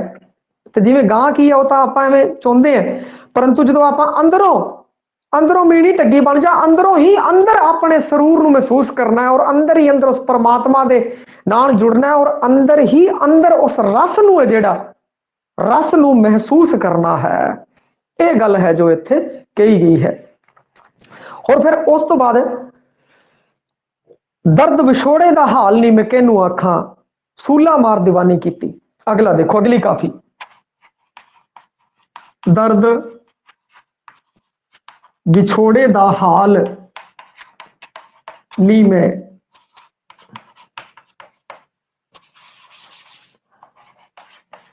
किनू आखां, दर्द विछोड़े दा हाल मैं नी किनू आखां, सूला मार दीवानी कीती, बिरहो पाया साडे ख्याल। अगे छोटे लिख देने भाई, बिरहो पाया साडे ख्याल, बिरहो पाया साडे ख्याल। तो इनदे विच की है भाई, बिरहो आ गया, इनदे विच की आ गया, बिरहा आ गया। और बिरहा दे उपर बहुत ही काफियां जड़ियां, अगर काफियां दी आपां पहला भी पढ़े सी तो देखिया सी, प्रेम के उत्ते ज्यादा काफियां सी, बिरहा उत्ते ज्यादा काफियां सी। हुण आपां चर्चा कर रहे हैं खास खास काफियां दी दोबारा जड़ियां अपनी सिलेबस के अंदर हैगियां या जो ज्यादा पॉपुलर ने जड़ियां वो। तो इत्थे भी की आ गया, बिरहा आ गया। तो इत्थों आपां नूं पता लग गया भाई सब बिरहा। अगला आपां नूं निकल गया विशा की निकल गया, बिरहा दे उत्ते भी काफी कुछ लिखिया है। दर्द विछोड़े दा हाल नहीं मैं किनू आखां, कहंदे आ जिहड़ा प्रेम है और प्रेम तो बाद जिहड़ा विछोड़ा होया है, क्योंकि विछोड़ा की हुंदा है, ये सार्वजनिक हुंदा है, इत्थे सार्वजनिक विछोड़े की गल की गई है। तो इस दे बारे पहला दस दिता। दर्द विछोड़े दा हाल नहीं मैं किनू आखां, मैं इस विछोड़े दा जिहड़ा दर्द है उनका हाल मैं किंदे अगे बयान करा, सूला मार दीवानी कीती। ये बिरहा है जिहड़ा मैनू सूला वांग चुभ रहा है, उसने मैनू पूरा दीवाना करता है। बिरहो पाया साडे ख्याल नहीं मैं किनू आखां, मेरे ख्यालों दे विच मेरे ख्यालों दे विच बिरहा है जिहड़ा वो पाता हैगा, हुण मैं किनू आखां। ये की कहंदे है कि वो विछोड़ा उस परमात्मा की गल की गई है, और बिरहा है जिहड़ा ये इस बारे है। तो अगला जिहड़ा अपना बनया विशा बिरहा बनया। तो उस तो बाद जिहड़ी कि आपां गल करिए काफी दी, जिवें अंदर तू है बाहर तू है, रोम रोम विच तू है ताना तू है बाणा, सब कुछ मेरा तू है, जिवें तू है तू है तू है। इस तरीके नाल देखो, वड्डा शायर शाह हुसैन वड्डा शायर, इहदी नकल करके जस्सल ने भी एक गाना कढ़िया सी, तेरा तेरा तेरा सब कुछ तेरा तेरा तेरा। ते जस्सल विच चलो वड्डा चंगा कलाकार है, उन्हें लिख लिया, परंतु फिर भी देखो गाना हिट होया, उहदे पिछे क्यों? कल मैं तुहानूं एक जानी का उदाहरण दिता सी, अज दिता जस्सल का। ते इन्हां लोगों ने की किया, इन्होंने आई किया, उन्होंने नकल मारी है। जो कि शाह हुसैन दी काफी सी जी बहुत पॉपुलर काफी है, अंदर तू है बाहर तू है, रोम रोम विच तू है, भाई तू ही अंदर है तू ही बाहर है, रोम रोम दे विच तू है, तू ही ताना, तू ही बाणा, सब कुछ मेरा तू, तू ही तू, तू ही तू, तू ही तू। ते तू ही तू, तू ही दे उत्ते भी शब्द बने हुए है, गाने भी बने हुए है, तू ही ते तेरा तेरा दे उत्ते भी बने हुए है। ਤਾਂ ਕਿਤੋਂ ਨਾ ਕਿਤੋਂ ਜਿਹੜਾ ਲਖਾਰੀ ਹੈ ਉਹ ਐਵੇਂ ਲਖਾਰੀ ਨਹੀਂ ਬਣ ਜਾਂਦਾ। ਉਹ ਕੀ ਕਰਦਾ ਹੈ ਕਿ ਆਪਣੇ ਬਜ਼ੁਰਗਾਂ ਦੀ ਜਾਂ ਆਪਣੇ ਤੋਂ ਪਹਿਲਾਂ ਜਿਹੜੇ ਵੱਡੇ ਲਖਾਰੀ ਹੋਏ ਹੈ ਉਹਨਾਂ ਦੀ ਉਹ ਰਚਨਾਵਾਂ ਪੜ੍ਹਦਾ, ਲਿਖਤਾਂ ਪੜ੍ਹਦਾ ਔਰ ਉਹਨਾਂ ਤੋਂ ਸੇਧ ਲੈਂਦਾ। ਜਿਵੇਂ ਕਿ ਸਤਿੰਦਰ ਸਰਤਾਜ ਵੀ ਕਹਿੰਦਾ ਬਈ ਮੈਂ ਵਾਰਿਸ ਸ਼ਾਹ ਵਰਗਾ ਬਾਣਾ ਪਾਇਆ, ਵਾਰਿਸ ਸ਼ਾਹ ਨੂੰ ਪੜ੍ਹਿਆ, ਬੁੱਲੇ ਨੂੰ ਮੈਂ ਪੜ੍ਹਿਆ ਤਾਂ ਮੈਂ ਇੰਨਾ ਵੱਡਾ ਸ਼ਾਇਰ ਬਣਿਆ। ਤਾਂ ਕਿਤੇ ਨਾ ਕਿਤੇ ਔਰ ਜਿੰਨੇ ਵੀ ਜਿਹੜੀ ਆ ਸ਼ਾਇਰੀ ਦੇ ਵਿੱਚ ਪੈਰ ਰੱਖਦੇ ਆ, ਇਸ ਤਰੀਕੇ ਦਾ ਲਿਖਦੇ ਆ, ਤਾਂ ਉਹ ਵੱਡੇ ਵੱਡੇ ਸ਼ਾਇਰਾਂ ਨੂੰ ਬਹੁਤ ਜ਼ਿਆਦਾ ਪੜ੍ਹਦੇ ਆ। ਔਰ ਤਾਂ ਕਰਕੇ ਇਸ ਕਾਰਨ ਕੀ ਕਹਿੰਦੇ ਉੱਥੇ ਪੋਪੂਲੈਰਿਟੀ ਨੂੰ ਉਹ ਲੈਂਦੇ ਹੈਗੇ ਆ, ਤਾਂ ਉੱਥੋਂ ਫਿਰ ਉਹ ਦੁਬਾਰਾ ਚੱਲਦੇ ਆ ਤਾਂ ਉਹ ਦੁਬਾਰਾ ਚੱਲ ਜਾਂਦਾ, ਕੋਈ ਉੱਥੇ ਨਹੀਂ। ਤੇ ਇਸ ਤਰੀਕੇ ਦਾ ਜਿਹੜਾ ਹੈ ਆਪਾਂ ਜਦੋਂ ਆ ਪੜ੍ਹੀਆਂ ਤੇ ਪੜ੍ਹਨਾ, ਅੱਜ ਆਪਾਂ ਇਹ ਸਿਰਫ ਥੋੜਾ ਜਿਹਾ ਹਲਕਾ ਜਿਹਾ ਪੈਟਰਨ ਬਦਲਿਆ ਸੀ ਇਸ ਤਰੀਕੇ ਨਾਲ ਬਾਈ, ਇਸ ਕਾਰਨ ਕਿ ਬਈ ਜਦੋਂ ਤੁਸੀਂ ਪੜ੍ਹੋ ਨਾ ਥੋੜਾ ਜਿਹਾ ਦਿਮਾਗ ਖੋਲ ਕੇ ਪੜ੍ਹੋ, ਕਿਸੇ ਵੀ ਚੀਜ਼ ਨੂੰ ਪੜ੍ਹੋ। ਆਪਾਂ ਇਹ ਨਾਲ ਲੈ ਕੇ ਤੁਰਨਾ ਹੈ। ਇੱਕ ਛਵੀ, ਇੱਕ ਬਿੰਬ ਹੈ ਜਿਹੜਾ ਆਪਣਾ ਲਖਾਰੀ ਦਾ ਬਣਨਾ ਚਾਹੀਦਾ। ਤੁਸੀਂ ਉਹਦੀ ਲਿਖਤ ਪੜ੍ਹ ਰਹੇ ਹੋ ਤਾਂ ਉਹਦਾ ਇੱਕ ਛਵੀ, ਇੱਕ ਬਿੰਬ ਤੁਹਾਡੇ ਸਾਹਮਣੇ ਬਣਨੀ ਚਾਹੀਦੀ ਹੈ ਵੀ ਆਹ ਲਖਾਰੀ ਹੈ ਜਿਹੜਾ ਇਸ ਤਰੀਕੇ ਨਾਲ ਲਿਖਦਾ ਹੈ ਬਈ। ਤੇ ਦੇਖੋ ਇੱਥੇ ਪ੍ਰੇਮ ਦਾ ਤੇ ਬਿਰਹਾ ਸਭ ਤੋਂ ਪ੍ਰਮੁੱਖ ਵਿਸ਼ੇ। ਫਿਰ ਉਸ ਤੋਂ ਬਾਅਦ ਨਾਸ਼ਾਵਾਨਤਾ ਦਾ, ਨਿਰਮਾਣਤਾ ਦਾ ਵਿਸ਼ਾ, ਫੱਕਰ ਸਭਾ ਦਾ ਵਿਸ਼ਾ ਬਈ ਕੋਈ ਨਹੀਂ ਕਰਨਾ। ਜਿਵੇਂ ਫੱਕਰ ਸਭਾ ਦਾ ਪਤਾ ਹੈ, ਨਾ ਹੁਸੈਨ ਜਾਤ ਜੁਲਾਹਾ ਗਾਲਾਂ ਦਿੰਦੀਆਂ ਤਾਣੇ ਵਾਲੀਆਂ, ਫੱਕਰ ਸਭਾ ਕਿਸੇ ਚੱਲ ਦੀ ਕੋਈ ਪਰਵਾਹ ਨਹੀਂ ਕਰਨੀ ਬਈ। ਨਾਸ਼ਾਵਾਨਤਾ, ਮੁਰਸ਼ਦ ਪ੍ਰੇਮ, ਔਰ ਉਸ ਤੋਂ ਪਹਿਲਾਂ ਆਪਾਂ ਗੱਲ ਕੀਤੀ ਸੀ ਮੁਲਾਣਾਵਾਦ ਤੇ ਕਾਜੀਵਾਦ ਦੀ ਵਿਰੋਧਤਾ ਦੇ ਬਾਰੇ। ਇਹ ਸ਼ਬਦ ਨੇ ਜਿਹੜੇ ਹੈਗੇ। ਹੁਣ ਇੱਕ ਕੀ ਕਹਿੰਦੇ ਵੇ ਲੋਕੋ ਵੇ ਰੱਬਾ, ਇਹ ਜਿਹੜਾ ਹੁੱਕ ਹੈ, ਜਿਹੜਾ ਹੁੱਕ ਹੈ ਸੱਭਿਆਚਾਰਕ ਹੁੱਕ ਹੈ, ਜਿਹੜਾ ਲੋਕ ਗੀਤਾਂ ਦੀ ਹੂਕ ਹੈ ਜਿਹੜੀ ਉਹ ਸ਼ਾਹ ਹੁਸੈਨ ਦੀ ਕਾਫੀਆਂ ਦੇ ਵਿੱਚ ਮਿਲਦੀ ਹੈਗੀ ਹੈ। ਵੇ ਲੋਕੋ ਇਸ ਤਰੀਕੇ ਦੀ ਲੋਕ ਗੀਤਾਂ ਦੀ ਹੂਕ ਸ਼ਾਹ ਹੁਸੈਨ ਦੀ ਕਾਫੀਆਂ ਦੇ ਵਿੱਚ। ਔਰ ਸ਼ਾਹ ਹੁਸੈਨ ਨੇ ਪੰਜਾਬੀ, ਪੰਜਾਬੀਅਤ ਔਰ ਪੰਜਾਬ, ਜਿੰਨਾ ਵੱਡਾ ਜਫਾ ਸ਼ਾਹ ਹੁਸੈਨ ਨੇ ਮਾਰਿਆ ਨਾ ਉਹਨਾਂ ਬੁੱਲੇ ਸ਼ਾਹ ਵੀ ਨਹੀਂ ਮਾਰ ਸਕਿਆ, ਕਿਉਂਕਿ ਮੌਲਿਕਤਾ ਹੈ ਉਹਦੇ ਪ੍ਰਤੀਕਾਂ ਦੇ ਵਿੱਚ, ਉਹਦੇ ਕੰਟੈਂਟ ਦੇ ਅੰਦਰ ਮੌਲਿਕਤਾ ਹੈ। ਬੁੱਲੇ ਸ਼ਾਹ ਅੰਦਰ ਵਿਲੱਖਣਤਾ ਹੈ। ਉਹ ਆਪਾਂ ਬੁੱਲੇ ਸ਼ਾਹ ਦੇ ਸਮੇਂ ਗੱਲ ਕਰਾਂਗੇ।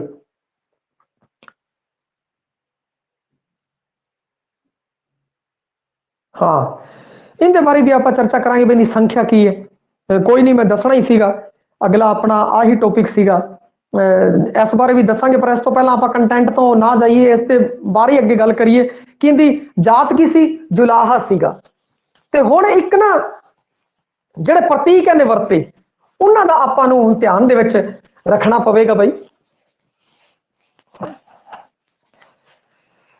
ਜਿਹੜੇ ਇਹਨੇ ਪ੍ਰਤੀਕ ਵਰਤੇ, ਪ੍ਰਤੀਕ ਦੇਖੋ, ਦੇਖੋ ਜਾਤ ਕਿਸੇ ਜੁਲਾਹਾ ਸੀਗੀ। ਹੁਣ ਜੁਲਾਹਾ ਸੀ ਤੇ ਜੁਲਾਹੇ ਦਾ ਕੰਮ ਕੀ ਹੁੰਦਾ ਹੈਗਾ? ਜੁਲਾਹੇ ਦਾ ਕੰਮ ਕਿੱਥੋਂ ਸੰਬੰਧਿਤ ਹੈ? ਚਰਖੇ ਤੋਂ ਸੰਬੰਧਿਤ ਹੈ, ਪੂਣੀ ਤੋਂ ਸੰਬੰਧਿਤ ਹੈ, ਤੰਦ ਤੋਂ ਸੰਬੰਧਿਤ ਹੈ, ਅਟੇਰਨ ਤੋਂ ਸੰਬੰਧਿਤ ਹੈ, ਤਾਣੇ ਤੋਂ ਸੰਬੰਧਿਤ ਹੈ, ਮੁੰਨਾ ਪੱਛੀ, ਇਹ ਕੰਮ ਤਾਂ ਜੁਲਾਹਿਆਂ ਦਾ ਹੁੰਦਾ ਹੈ। ਤਾਂ ਉਹਨੇ ਫਿਰ ਦੇਖੋ ਜਿਹੜੇ ਉਹ ਕੰਮ ਕਰਦਾ ਸੀਗਾ, ਜਿਸ ਹਿਸਾਬ ਨਾਲ ਰਹਿੰਦਾ ਸੀਗਾ, ਤੁਸੀਂ ਇਹ ਦੇਖਿਆ ਵੀ ਹੋਏਗਾ ਭਾਸ਼ਾ ਦਾ ਬੜਾ ਫਰਕ ਪੈਂਦਾ ਹੈ। ਜੇ ਮਾਸਟਰ ਹੁੰਦਾ ਤਾਂ ਉਹ ਮਾਸਟਰਾਂ ਵਾਲੀ ਗੱਲ ਕਰਦਾ ਬਈ ਤੇਰੀ ਕਲਾਸ ਲਾਣੀ ਪਊਗੀ, ਤੇ ਜਿਹੜਾ ਮਿਸਤਰੀ ਹੁੰਦਾ ਉਹ ਕਹਿੰਦਾ ਬਈ ਤੇਰੇ ਨਾਟਕ ਹੱਸਣੇ ਪੈਣਗੇ। ਤੇ ਉਸ ਹਿਸਾਬ ਨਾਲ ਜਿਹੜਾ ਹੈ ਆਪਾਂ ਨੂੰ ਪਤਾ ਲੱਗ ਜਾਂਦਾ ਬਈ ਇਸ ਤਰੀਕੇ ਦੀ ਇਹਦੀ ਭਾਸ਼ਾ ਹੈਗੀ ਹੈ। ਤਾਂ ਜਦੋਂ ਜੁਲਾਹਾ ਹੈ ਤਾਂ ਪ੍ਰਤੀਕ ਵੀ ਅਗਰ ਆਪਾਂ ਨੂੰ ਯਾਦ ਕਰਨ ਦੀ ਲੋੜ ਨਹੀਂ ਹੈ, ਆਪਾਂ ਨੂੰ ਇਹ ਪਤਾ ਹੋਣਾ ਚਾਹੀਦਾ ਕਿ ਪ੍ਰਤੀਕ ਕਿਹੜੇ ਹੈ। ਲਓ ਜੀ, ਚਰਖਾ ਦੇਖੋ, ਚਰਖੇ ਬਾਰੇ ਸਾਰਿਆਂ ਨੂੰ ਪਤਾ ਹੈ, ਤਾਣੇ ਬਾਰੇ ਸਾਰਿਆਂ ਨੂੰ ਪਤਾ। ਜਿਹੜਾ ਉਹ ਤਾਣਾ ਹੁੰਦਾ ਬਈ, ਪਹਿਲਾਂ ਚਰਖੇ ਤੋਂ ਸੰਬੰਧਿਤ ਗੱਲ ਕਰ ਲਈਏ, ਤਾਣੇ ਨੂੰ ਇੱਥੇ ਰੱਖ ਦਿੰਦੇ ਆ। ਤਾਣਾ ਤੇ ਖੱਡੀ, ਪਹਿਲਾਂ ਉਹ ਬਜ਼ੁਰਗ ਸੀ ਜਿਹੜੀਆਂ ਖੇਸ ਬੁਣਦੀਆਂ ਸੀ ਤਾਂ ਉਹ ਖੱਡੀ ਕੀ ਕਹਿੰਦੇ ਲਾਉਂਦੇ ਸੀਗੇ, ਤੇ ਉਹਦੇ ਦਰੀ ਬੁਣਨ ਵਾਸਤੇ ਜਿਹੜਾ ਉਹ ਸੂਤ ਐ ਵੱਲ ਨੂੰ ਪਰੋਇਆ ਜਾਂਦਾ ਸੀਗਾ ਉਹਨੂੰ ਤਾਣਾ ਕਹਿੰਦੇ ਆ ਬਈ। ਚਰਖਾ, ਚਰਖੇ ਤੋਂ ਬਾਅਦ ਜੇ ਗੱਲ ਕਰੀਏ ਆਪਾਂ ਅਟੇਰਨ, ਅਟੇਰਨ ਦੀ, ਗੁੱਝ ਦੀ ਬਈ, ਗੁੱਝ ਦੇਖੋ ਆ ਸ਼ਬਦ ਆ ਗਿਆ, ਗੁੱਝ ਸ਼ਬਦ ਆ ਗਿਆ ਸੀਗਾ। ਇਹ ਗੁੱਝ ਸ਼ਬਦ ਕੀ ਹੈ ਕਿ ਕਾਲਜ ਲੈਕਚਰ ਦੇ ਪੇਪਰ ਦੇ ਅੰਦਰ ਵੀ ਆ ਗਿਆ। ਕਿਉਂ ਨਾ, ਉਹ ਜਿਹੜੇ ਬਜ਼ੁਰਗ ਬੰਦੇ ਆਉਂਦੇ ਆ, ਥੋੜੇ ਬਜ਼ੁਰਗ ਹੁੰਦੇ ਆ 58 ਸਾਲ ਦੇ, 55 ਸਾਲ ਦੇ, ਤਾਂ ਉਹ ਕਿਤੇ ਨਾ ਕਿਤੇ ਉਹ ਸਮਝਦੇ ਆ ਬਈ ਸਾਡੇ ਟਾਈਮ ਜਿਹੜੀਆਂ ਸਾਡੀਆਂ ਮਾਵਾਂ ਸੀ ਚਰਖਾ ਕੱਤਦੀਆਂ ਸੀਗੀਆਂ, ਤੇ ਉਹ ਕੀ ਹੈ ਕਿ ਜਿਵੇਂ ਪੂਣੀ ਹੈ, ਪੂਣੀ ਕੱਤਦੀਆਂ ਸੀ, ਤੰਦਾਂ ਨੂੰ ਪਰੋਂਦੀਆਂ ਸੀ, ਮੁੰਨੇ।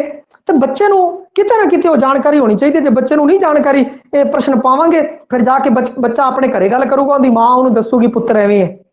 ਕਦੇ ਉਹਨੇ ਮਾਂ ਕੋਲ ਬਹਿ ਕੇ ਗੱਲਾਂ ਹੀ ਨਹੀਂ ਕੀਤੀਆਂ, ਕਦੇ ਇਸ ਚਰਖੇ ਬਾਰੇ ਉਹਨੇ ਪਤਾ ਹੀ ਨਹੀਂ, ਪੜਿਆ ਨਹੀਂ। ਕਿਉਂ ਨਹੀਂ ਪੜਿਆ ਬਈ?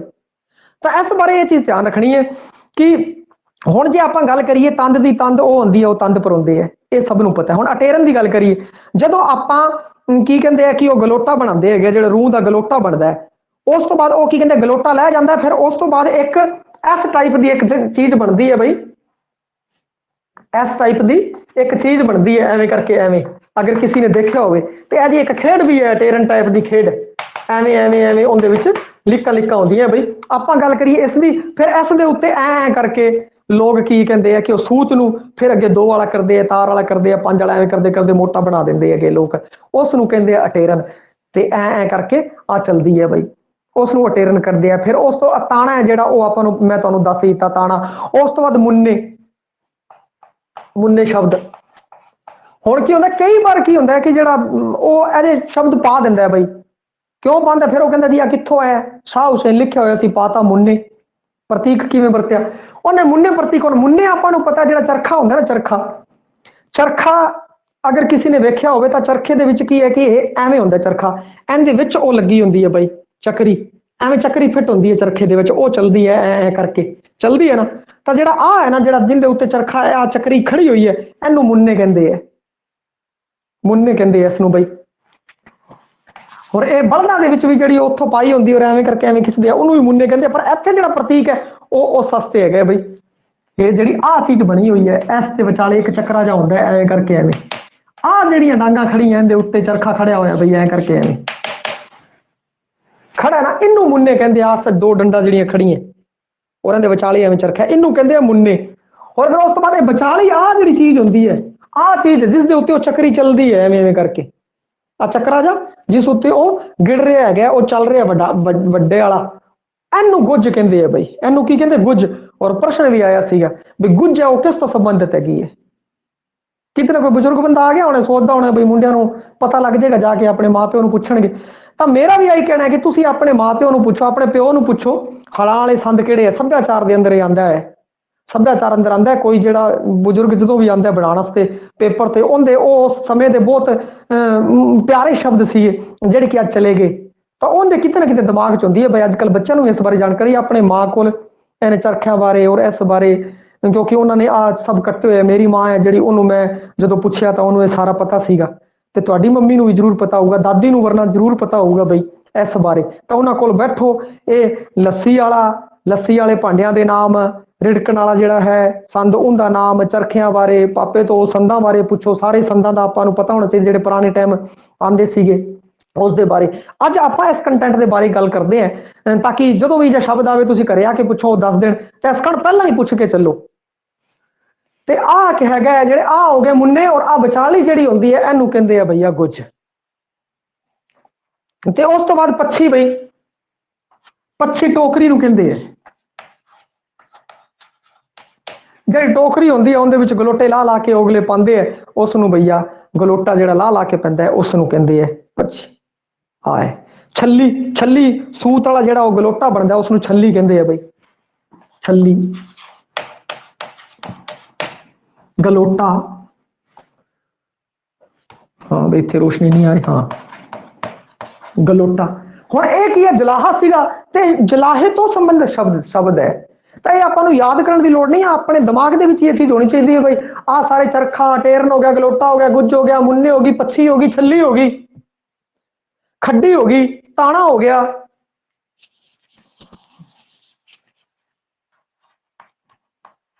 ਖੱਡੀ ਤਾਣਾ। ਇਹ ਦਰੀ ਬੁਣਨ ਵਾਲਾ ਬਈ, ਖੱਡੀ ਉਹ ਬਣਾਉਂਦੇ ਹੈਗੇ, ਫਿਰ ਉਸ ਤੋਂ ਬਾਅਦ ਉਹ ਤਾਣਾ ਇਸ ਟਾਈਪ ਦਾ। ਇਹ ਤੁਹਾਨੂੰ ਇਸ ਬਾਰੇ ਮੈਂ ਦੱਸਤਾ। ਹੁਣ ਅਗਰ ਆਪਾਂ ਗੱਲ ਕਰੀਏ ਫਿਰ ਉਸ ਤੋਂ ਬਾਅਦ ਜਿਹੜੀਆਂ ਹੈਗੀਆਂ ਉਹ ਸੰਬੰਧਿਤ ਹੈ, ਜਿਵੇਂ ਆਤਣ ਕਹਿੰਦੇ ਆ ਬਾਲਣ ਨੂੰ। ਤ੍ਰਿੰਜਣ ਜਿਹੜੇ ਕੁੜੀਆਂ ਦਾ ਇਕੱਠ ਹੁੰਦਾ ਹੈ, ਉਹ ਪਿੱਪਲ ਸ਼ਬਦ ਵਰਤਿਆ, ਕਿਉਂਕਿ ਪਿੱਪਲ ਬੋੜ ਇਹ ਵੱਡੇ ਰੁੱਖ ਸੀਗੇ ਜਿਨ੍ਹਾਂ ਦੇ ਥੱਲੇ ਕੀ ਕਹਿੰਦੇ ਆ ਕਿ ਬੱਚੇ ਖੇਲਿਆ ਕਰਦੇ ਸੀ, ਉੱਥੇ ਪਾਣੀ ਪੀਂਦੇ ਸੀਗੇ ਔਰ ਪਾਣੀ ਕੱਢਿਆ ਕਰਦੇ ਸੀਗੇ, ਲੱਜ ਦੇ ਨਾਲ, ਰੱਸੀ ਦੇ ਨਾਲ ਪਾਣੀ ਕੱਢਿਆ ਕਰਦੇ ਸੀਗੇ।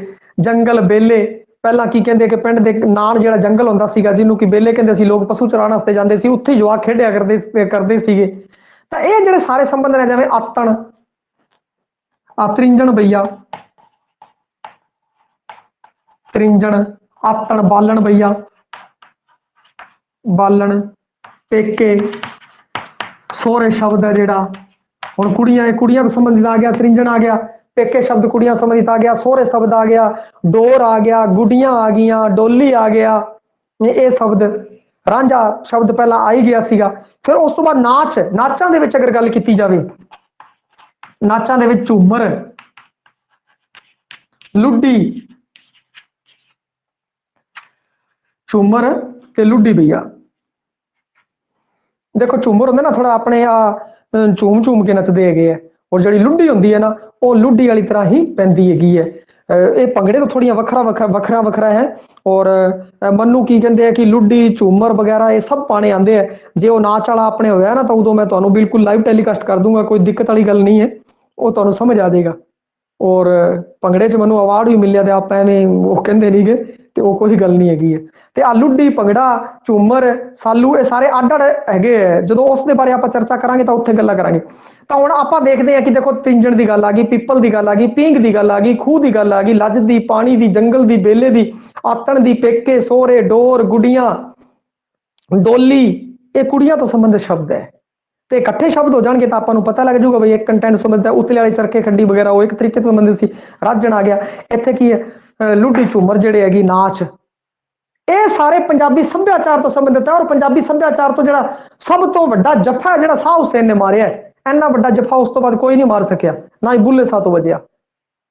ਇਹ ਚੀਜ਼ ਧਿਆਨ ਰੱਖਣੀ ਹੈ। ਹੋਰ ਮੌਲਕਤਾ ਕੀ ਕਹਿੰਦੇ ਸ਼ਾਹ ਹੁਸੈਨ ਜ਼ਿਆਦਾ ਹੈ। ਤੇ ਆਪਾਂ ਜਦੋਂ ਇੱਕ ਵਾਰ ਆਪਣਾ ਸ਼ਾਹ ਹੁਸੈਨ ਹੋ ਜੇ, ਫਰੀਦ ਹੋ ਜੇ ਔਰ ਬੁੱਲੇ ਸ਼ਾਹ ਹੋ ਜੇ, ਫਿਰ ਆਪਾਂ ਤਿੰਨਾਂ ਦਾ ਜਿਹੜਾ ਪੈਰਲਲ ਤੁਲਨਾਤਮਕ ਅਧਿਐਨ ਹੈ ਉਸ ਦਾ ਵੀ ਇੱਕ ਚੈਪਟਰ ਕਰਾਂਗੇ, ਜਿੱਥੋਂ ਆਪਾਂ ਨੂੰ ਪੂਰਾ ਪਤਾ ਲੱਗ ਜਾਏ ਬਈ ਇਹਨਾਂ 'ਚ ਕੀ ਵੱਖਰਤਾ ਸੀ ਤੇ ਕੀ ਖਾਸੀਅਤਾਂ ਸੀ ਤਿੰਨਾਂ ਦੇ ਵਿੱਚ। ਹੁਣ ਉਸ ਤੋਂ ਬਾਅਦ ਕੀ ਕੇਂਦਰੀ ਪੰਜਾਬੀ ਭਾਸ਼ਾ ਦੇ ਬਾਰੇ ਆਪਾਂ ਗੱਲ ਕਰ ਲਈ। ਹੋਰ ਇਹਨੇ ਮੁਰਸ਼ਦ ਲਈ ਨਾ, ਮੁਰਸ਼ਦ ਲਈ ਆਪਣੇ ਮੁਰਸ਼ਦ ਲਈ ਰਾਂਝਣ, ਮਹੀਵਾਲ, ਵਕੀਲ, ਦੋਸਤ ਤੇ ਮਲਾਹ ਸ਼ਬਦ ਵਰਤੇ ਹੈ। ਰਾਂਝਣ, ਮਹੀਵਾਲ, ਵਕੀਲ, ਤਬੀਬ, ਮੁਰਸ਼ਦ ਲਈ ਸ਼ਬਦ ਵਰਤੇ ਹੈ। ਦੇਖੋ ਇੱਥੇ ਧਿਆਨ ਰੱਖਿਓ ਜਿਹੜਾ ਮੁਰਸ਼ਦ ਸੀਗਾ फरीद साहब ने अपना मुर्शद उस मुहम्मद साहब मुहम्मद ਨੂੰ ਮੰਨਿਆ ਗਿਆ, हजरत मुहम्मद साहब ਨੂੰ ਮੰਨਿਆ। पर ਇਹਨੇ ਕੀ ਕੀਤਾ ਕਿ ਜਿਹੜਾ ਦੁਨਿਆਵੀ ਮੁਰਸ਼ਦ ਹੈ ਉਸ ਨੂੰ ਬਣਾਉਣ ਦੇ ਉੱਤੇ ਜ਼ੋਰ ਦਿੱਤਾ, ਦੁਨਿਆਵੀ ਮੁਰਸ਼ਦ ਨੂੰ ਬਣਾਉਣ ਦੇ ਉੱਤੇ ਜ਼ੋਰ ਦਿੱਤਾ। ਔਰ ਉਸ ਪ੍ਰੇਮ ਦੇ ਪ੍ਰੇਮਾ ਭਗਤੀ ਦੇ ਬਾਰੇ ਕੀ ਕਹਿੰਦੇ ਆ ਕਿ ਜ਼ਿਆਦਾ ਲਿਖਿਆ, ਉਸ ਉੱਤੇ ਜ਼ਿਆਦਾ ਜ਼ੋਰ ਦਿੱਤਾ। ਹੁਣ ਆਪਾਂ ਗੱਲ ਕਰਦੇ ਆ ਇਹਨਾਂ ਦੀਆਂ ਕਾਫੀਆਂ ਬਾਰੇ ਵੀ ਕਿੰਨੀਆਂ ਕਾਫੀਆਂ ਲਿਖੀਆਂ। ਰਾਗਾਂ 35 ਰਾਗਾਂ ਦੇ ਬਾਰੇ ਮੈਂ ਤੁਹਾਨੂੰ ਦੱਸਤਾ ਸੀਗਾ। और जो तरल मसला है, जो तरल मसला बिल्कुल वो काफिया का है। देखो जी जो डॉक्टर सुरेंद्र सिंह कोहली है, डॉक्टर सुरेंद्र सिंह कोहली ते भाषा विभाग उन्हें 117 काफियां दसियां उन्होंने बई 117 काफियां। क्योंकि की होता है कि रिसर्चर रिसर्च करता है, रिसर्च करने के दौरान जो किताब लिखता है काफी कुछ पढ़ता है और काफी कुछ पढ़ने तो बाद जो लिखता है फिर वो घोषणा करता है हाँ जी 117 सी।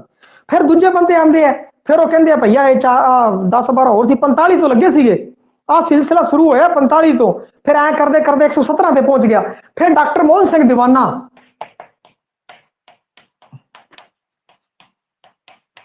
इन्हें दसिए 162 दसिए, कई था 165 भी लिख रखी है डॉक्टर मोहन सिंह दीवाना के नाम तो, परंतु आप की कहते हैं कि डॉक्टर मोहन सिंह दीवाना 162 करांगे भाई। फिर उस तो बाद कृपाल कसेल की जी किताब है भाई, कृपाल कसेल, उन्हें दसिए 163 काफियां कृपाल कसेल ने दसिया भाई। हुण आपां की करते हैं, जिहड़ी अपनी किताब है उहदे विच उहने की कीता, एक था राजस्थान बोर्ड वालियां ने मेरे वर्गी सीगे बेचारे, एक था 162 लिखती, एक था 163 लिखती। तो ऐसा कोई चक्कर नहीं है, जो भी सवाल आऊगा या तो 162 आऊगा 163 आऊगा, तुम उन्होंने दोनों चेक कर दियो, वरना वो नाम दूंगा कृपाल कसेल। चलो जी 163 भाषा विभाग डॉक्टर सुरेंद्र सिंह कोहली 117, उन्हें आपको कोई समस्या नहीं है, आप उस हिसाब से फैसले लै सकते हैं। कदों की फैसला लेना इस बारे मैं तुम्हें पहला भी की कहते हैं कि दसिया है। डॉक्टर सुरेंद्र सिंह कोहली भाषा विभाग 117, डॉक्टर मोहन सिंह दीवाना 162, कृपाल कसेल की किताब है उन्हें 163 दिता हुआ भाई, कृपाल कसेल 163। ये की कहते हैं कि अपने सीगा काफिया का। और रागा की है, रागा 35 है, इनके बारे मैं पहला दसता भाई तुहानू। रागा 35 हैगी है। गुरदेव सिंह भी आई कहता है और मोला बख्श कुश्ता है जिहड़ा वो भी आई कहता है। सारे बंदे आई कहते हैं, इस विच कोई दिक्कत वाली गल नहीं है बई।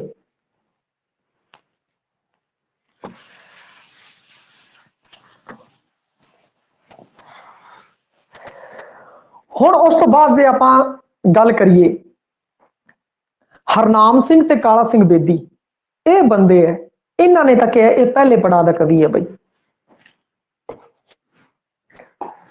हरनाम सिंह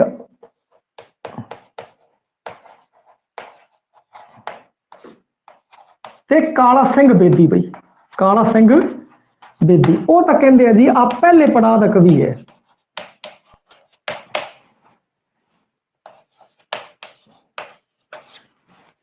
पहले पड़ाव के कवि का मतलब यह होता है कि शरीयत का पालन करना, विरोध है जी बहुत वड्डे पद्धर ते ना करनी, ये गल होंदी है। अगले पड़ाव का कवि आया बई, इन्हें की कहते शरीयत का भी पालन किया, उस दे नाल बई थोड़ा थोड़ा विरोध भी किया है। ये बस पड़ावां दा आ है फलसफा। उस तो बाद दीवाना ते दीवान सिंह, दीवाना ते दीवान सिंह है जिहड़े वो कहते हैं जी आ दूजे पड़ाव का कवि है। दूजे पड़ाव का कवि है बई, शरीयत का शरीयत बारे भला ही चुप है, परंतु इन्हें मुलाना काजियां वगैरह उन्होंने बई उन्होंने भी रेल बनाई सी, उन्होंने बारे भी विरोधता जाहर की सी। दूजे पड़ाव का कवि है। सुरेंद्र सिंह कोहली कहता है कि यह नवीन पंजाबी च लिखण वाला पहला कवि है। आ ध्यान रखियो भाई, सुरेंद्र सिंह कोहली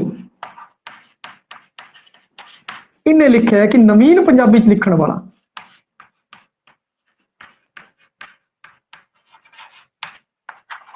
नवीन पंजाबी च लिखण वाला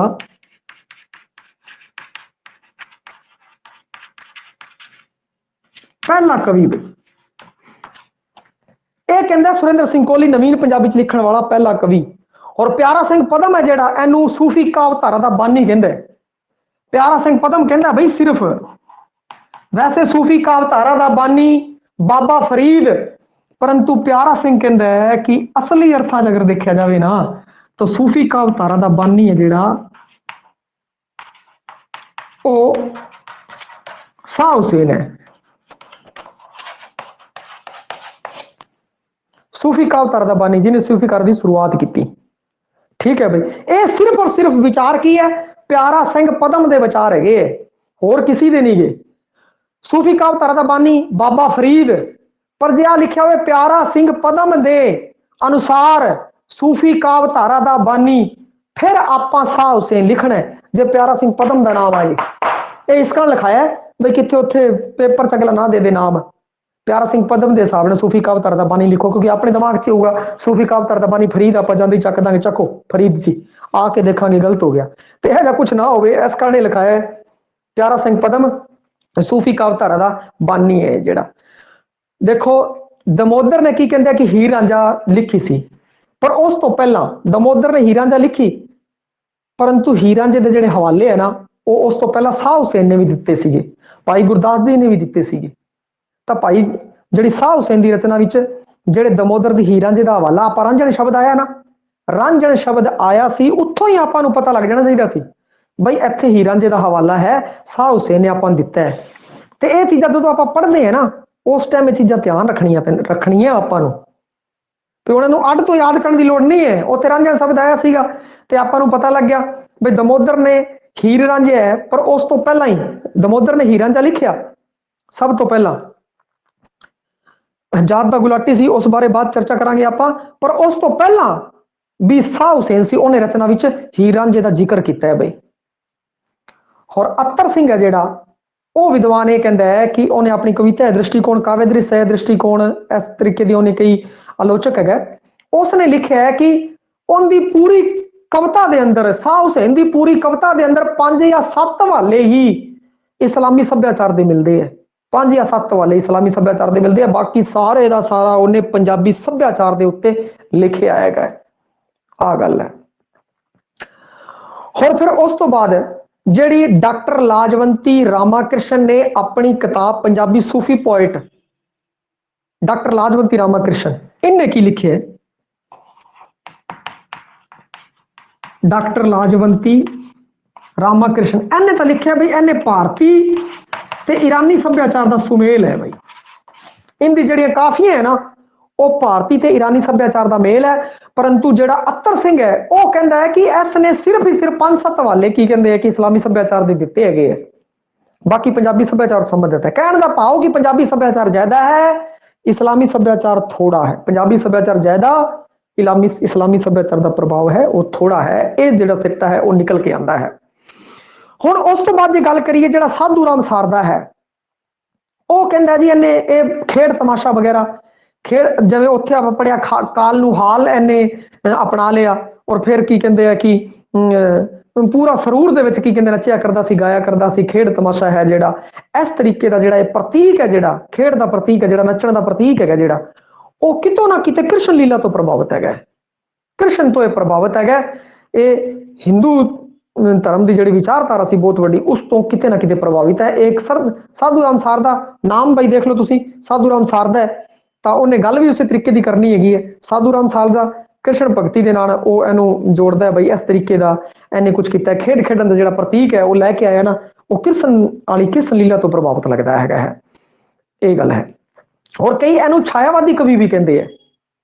ਛਾਇਆਵਾਦੀ ਕਵੀ ਪਰਮਾਤਮਾ ਸੰਬੰਧੀ ਪ੍ਰੇਮ ਜਾਂ ਵਿਛੋੜੇ ਦਾ ਭਾਵ ਪ੍ਰਗਟਾਣਾ, ਪਰਮਾਤਮਾ ਤੋਂ ਸੰਬੰਧਿਤ ਛਾਇਆਵਾਦ ਇੱਕ ਮੈਂ ਇੱਕ ਲੈਣ ਦੇ ਵਿੱਚ ਅਗਰ ਉਹਦਾ ਅਰਥ ਕਰਦਾ, ਵੈਸੇ ਕਈ ਵਿਦਵਾਨਾਂ ਨੇ ਅਲੱਗ-ਅਲੱਗ ਅਰਥ ਦਿੱਤੇ ਹੈ, ਪਰੰਤੂ ਇੱਥੇ ਅਧਿਆਤਮਕਤਾ ਨੂੰ ਮੁੱਖ ਰੱਖਦੇ ਹੋਏ ਜਿਹੜੇ ਕੀ ਕਹਿੰਦੇ ਆ ਕਿ ਕਈ ਤਾਂ ਕਹਿੰਦੇ ਆ ਜਿਵੇਂ ਕਿ ਬੰਦੇ ਦੀ ਛਾਂ ਨਹੀਂ ਹੁੰਦੀ ਕਿ ਉਸ ਤਰੀਕੇ ਨਾਲ ਅਪ੍ਰਤੱਖ ਰੂਪ ਨਾਲ, ਅਪ੍ਰਤੱਖ ਰੂਪ ਨਾਲ ਪ੍ਰਤੱਖ ਦੇ ਉੱਤੇ ਪ੍ਰਤੱਖ ਦੇ ਬਾਰੇ ਲਿਖਣਾ, ਅਪ੍ਰਤੱਖ ਰੂਪ ਨਾਲ ਇਹ ਵੀ ਕਹਿੰਦੇ ਆ। ਪਰੰਤੂ ਟੂ ਦੀ ਪੁਆਇੰਟ ਸੂਫੀਵਾਦ ਦੇ ਹਿਸਾਬ ਨਾਲ ਜਿਹੜੀ ਜੁੜਦੀ ਗੱਲ ਹੈ ਉਹ ਕਹੀਏ ਪਰਮਾਤਮਾ ਸੰਬੰਧੀ ਪ੍ਰੇਮ ਜਾਂ ਵਿਛੋੜੇ ਦੇ ਭਾਵ ਪ੍ਰਗਟਾਉਣ ਵਾਲਾ ਜਿਹੜਾ ਸਿਧਾਂਤ ਹੈ, ਜਿਹੜੇ ਪ੍ਰੇਮ ਤੇ ਵਿਛੋੜੇ ਦਾ ਭਾਵ ਪ੍ਰਗਟਾਵੇ, ਉਹ ਹੈਗਾ ਹੈ ਛਾਇਆਵਾਦ। ਤੇ ਸ਼ਾਹ ਹੁਸੈਨ ਸੀ ਜਿਹੜਾ ਉਹਨੇ ਪ੍ਰੇਮ ਤੇ ਵਿਛੋੜੇ ਦੇ ਉੱਤੇ ਬਹੁਤ ਕੁਝ ਲਿਖਿਆ ਹੈਗਾ, ਇਸ ਕਾਰਨ ਇਸ ਨੂੰ ਛਾਇਆਵਾਦੀ ਕਵੀ ਕਹਿੰਦੇ ਆ। ਤਾਂ ਇਹ ਵੀ ਆਪਾਂ ਨੂੰ ਪਤਾ ਲੱਗ ਜਾਂਦਾ ਕੰਟੈਂਟ ਹੈ, ਜਿਹੜਾ ਸਬਜੈਕਟ ਹੈ ਇਸ ਤੋਂ ਆਪਾਂ ਨਿਕਲ ਕੇ ਆ ਗਿਆ। ਜਦੋਂ ਆਪਾਂ ਪੜ੍ਹ ਲਿਆ ਉਹਦੇ ਵਿਸ਼ੇ ਪੜ੍ਹ ਲਏ, ਪ੍ਰੇਮ ਦੇ ਉੱਤੇ ਹੈ, ਬਿਰਹਾ ਦੇ ਉੱਤੇ ਉਹਦਾ ਵਿਸ਼ਾ ਹੈ, ਤਾਂ ਉੱਥੋਂ ਆਪਾਂ ਨੂੰ ਪਤਾ ਲੱਗ ਭਈਆ ਤਾਂ ਛਾਇਆਵਾਦ ਤਾਂ ਬਣਦਾ ਕਿਉਂਕਿ ਪ੍ਰੇਮ ਔਰ ਬਿਰਹਾ ਦੇ ਉੱਤੇ ਇਹਦਾ ਜ਼ਿਆਦਾ ਭਾਵ ਪ੍ਰਗਟ ਹੋ ਰਿਹਾ ਹੈ।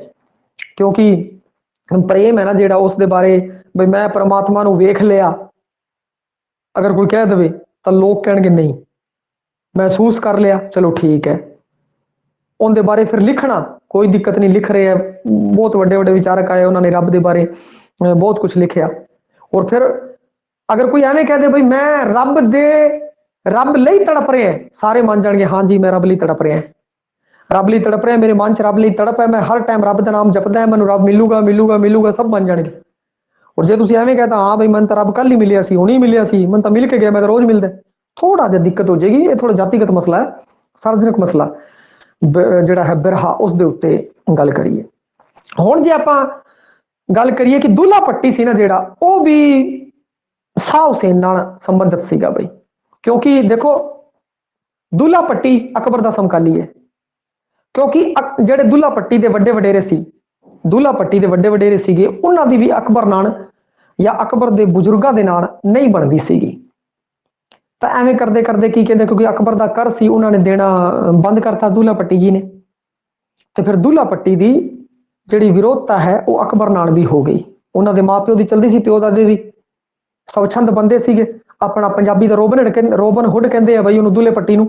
ਔਰ ਇੱਥੇ ਦੁੱਲਾ ਭੱਟੀ ਦਾ ਇਹ ਪ੍ਰਸ਼ਨ ਬਣਦਾ ਹੈ ਕਿ ਦੇਖੋ ਸਮਕਾਲੀ ਹੈਗਾ ਤੇ ਦੁੱਲਾ ਭੱਟੀ ਦੀ ਫੇਵਰ ਵੀ ਕੀਤੀ ਸੀ ਸ਼ਾਹ ਹੁਸੈਨ ਨੇ, ਇਸ ਕਾਰਨ ਕੀ ਕਹਿੰਦੇ ਆ ਸ਼ਾਹ ਹੁਸੈਨ ਔਰ ਦੁੱਲਾ ਭੱਟੀ, ਚੰਗਾ ਪ੍ਰਸ਼ਨ ਬਣਦਾ ਹੈ ਭਾਈ ਇਸ ਦੇ ਬਾਰੇ।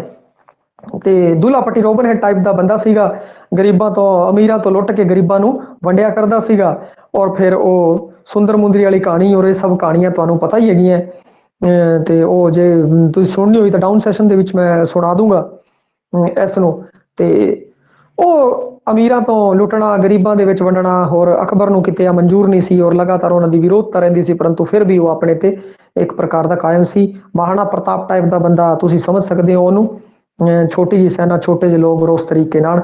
ਪਰੰਤੂ ਪੰਜਾਬੀ ਸੱਭਿਆਚਾਰ ਦੇ ਅੰਦਰ ਇਹਦਾ ਵੱਡਾ ਨਾਮ ਹੈਗਾ ਹੈ, ਰਾਜਸਥਾਨੀ ਸੱਭਿਆਚਾਰ ਦੇ ਅੰਦਰ ਮਹਾਰਾਣਾ ਪ੍ਰਤਾਪ ਦਾ ਹੈ ਜਿਹੜਾ ਉਹ ਵੱਡਾ ਨਾਮ ਹੈਗਾ ਹੈ। ਤੇ ਕਈਆਂ ਨੇ ਤਾਂ ਦੁੱਲਾ ਭੱਟੀ ਨੂੰ ਡਾਕੂ ਹੀ ਦੱਸਤਾ ਬਈ ਉਹ ਡਾਕੂ ਸੀਗਾ, ਪਰੰਤੂ ਜਦੋਂ ਉਹਦੀ ਤੱਥ ਦੀ ਖੋਜਬੀਨ ਕੀਤੀ ਜਾਂਦੀ ਹੈ ਤਾਂ ਇਹ ਪਤਾ ਲੱਗਦਾ ਹੈ ਕਿ ਦੁੱਲਾ ਭੱਟੀ ਹੈ ਉਹ ਵੀ ਵੱਡੇ ਰਾਜਿਆਂ ਦੇ ਪਰਿਵਾਰ ਸੀ। ਜਿਹੜੇ ਛੋਟੇ ਰਾਜੇ ਹੁੰਦੇ ਆ ਸਾਮੰਤੀ ਜਿਹੜੇ ਉਹਨਾਂ ਦੇ ਪਰਿਵਾਰ ਦੇ ਵਿੱਚੋਂ ਸੀ। ਲਗਾਤਾਰ ਵਿਰੋਧਤਾ ਰਹੀ ਅਕਬਰ ਦੇ ਨਾਲ, ਔਰ ਇਸ ਤਰੀਕੇ ਦਾ ਜਿਹੜਾ ਹੁੰਦਾ ਹੈ ਫਿਰ ਉਹਨੇ ਉਹ ਕੁੜੀਆਂ ਦਾ ਵਿਆਹ ਕਰਵਾਇਆ ਤੇ ਉਹ ਕੁੜੀਆਂ ਛਡਾ ਕੇ ਲਿਆਇਆ। ਇਸ ਸੰਬੰਧੀ ਸਾਰੀ ਕਹਾਣੀ ਹੈਗੀ ਹੈ ਦੁੱਲਾ ਭੱਟੀ ਦੀ। ਇਹ ਸੀਗਾ ਦੁੱਲਾ ਭੱਟੀ ਤੇ ਉਸਦਾ ਸ਼ਾਹ ਹੁਸੈਨ ਦੀ ਦੁੱਲਾ ਭੱਟੀ ਦੇ ਨਾਲ ਨੇੜਤਾ ਦੇ ਬਾਰੇ ਵੀ ਉਸਦੀ ਫੇਵਰ ਕੀਤੀ ਸੀ ਤਾਂ ਕਰਕੇ। ਹੁਣ ਕੀ ਹੈ ਕਿ ਫਰੀਦ ਸਾਹਿਬ ਹੈ ਸ਼ਰੀਅਤ ਦੀ ਗੱਲ ਕਰਦੇ ਹੈ ਤੇ ਸ਼ਾਹ ਹੁਸੈਨ ਹੈ ਉਹ ਤਰੀਕਤ ਤੇ ਮਾਰਫਤ ਦੀ ਗੱਲ ਕਰਦਾ ਹੈ ਤੇ ਬੁੱਲਾ ਇਹਨਾਂ ਸਾਰਿਆਂ ਤੋਂ ਅੱਗੇ ਵੱਧਦਾ ਹੋਇਆ ਹਕੀਕਤ ਦੀ ਗੱਲ ਕਰਦਾ ਹੈ। ਉਹ ਹਕੀਕਤ ਤੱਕ ਪਹੁੰਚਿਆ ਹੈ, ਇਸ ਕਾਰਨ ਉਹਦਾ ਵੀ ਇੱਕ ਵੱਖਰਾ ਨਾਮ ਹੈਗਾ ਹੈ ਭਾਈ। ਇਹ ਜਿਹੜੀਆਂ ਗੱਲਾਂ ਸੀਗੀਆਂ ਇਹ ਸੀਗੀਆਂ ਆਪਾਂ ਸ਼ਾਹ ਹੁਸੈਨ ਦੇ ਬਾਰੇ ਅੱਜ ਪੜ੍ਹੀਆਂ। ਲਓ ਬਈ, ਹੋਰ ਕੋਈ ਵੀ ਕੰਟੈਂਟ ਦੇ ਵਿੱਚੋਂ ਅਗਰ ਸਮਝ ਨਾ ਆਇਆ ਹੋਵੇ ਕੋਈ ਤੇ ਤੁਸੀਂ ਪੁੱਛ ਸਕਦੇ ਹੋ ਬਈ। ਅੱਜ ਦਾ ਰਿਹਾ ਜਿਹੜਾ ਕੋਈ ਵੀ ਗੱਲ ਅੱਜ ਵਾਲੇ ਵਿੱਚੋਂ ਪੁੱਛਣੀ ਹੋਵੇ ਬਈ।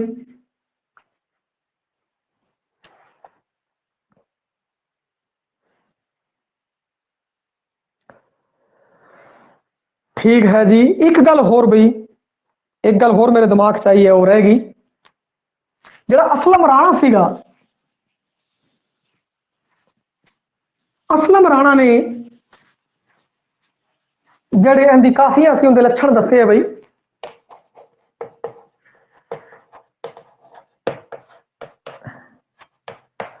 ਅਸਲਮ ਰਾਣਾ ਨੇ ਇਹਦੀ ਕਾਫੀਆਂ ਦੇ 3 ਲੱਛਣ ਦੱਸੇ ਆ ਬਈ। 3 ਲੱਛਣ ਦੱਸੇ ਆ ਅਸਲਮ ਰਾਣਾ ਨੇ। ਪਹਿਲਾ ਤਾਂ ਹੈਗਾ ਹੈ ਤਸਵੁਫ, ਤਸਵੁਫ ਬਾਈ। ਦੂਜਾ ਹੈ ਮੌਸੀਕੀ और तीजा है इबासी मकबूलियत।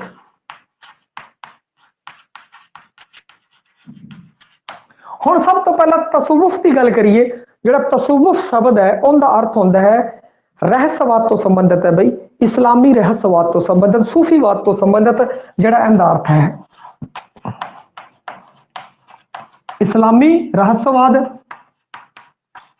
सूफीवाद तो संबंधित तसव्वुफ लक्षण है बई।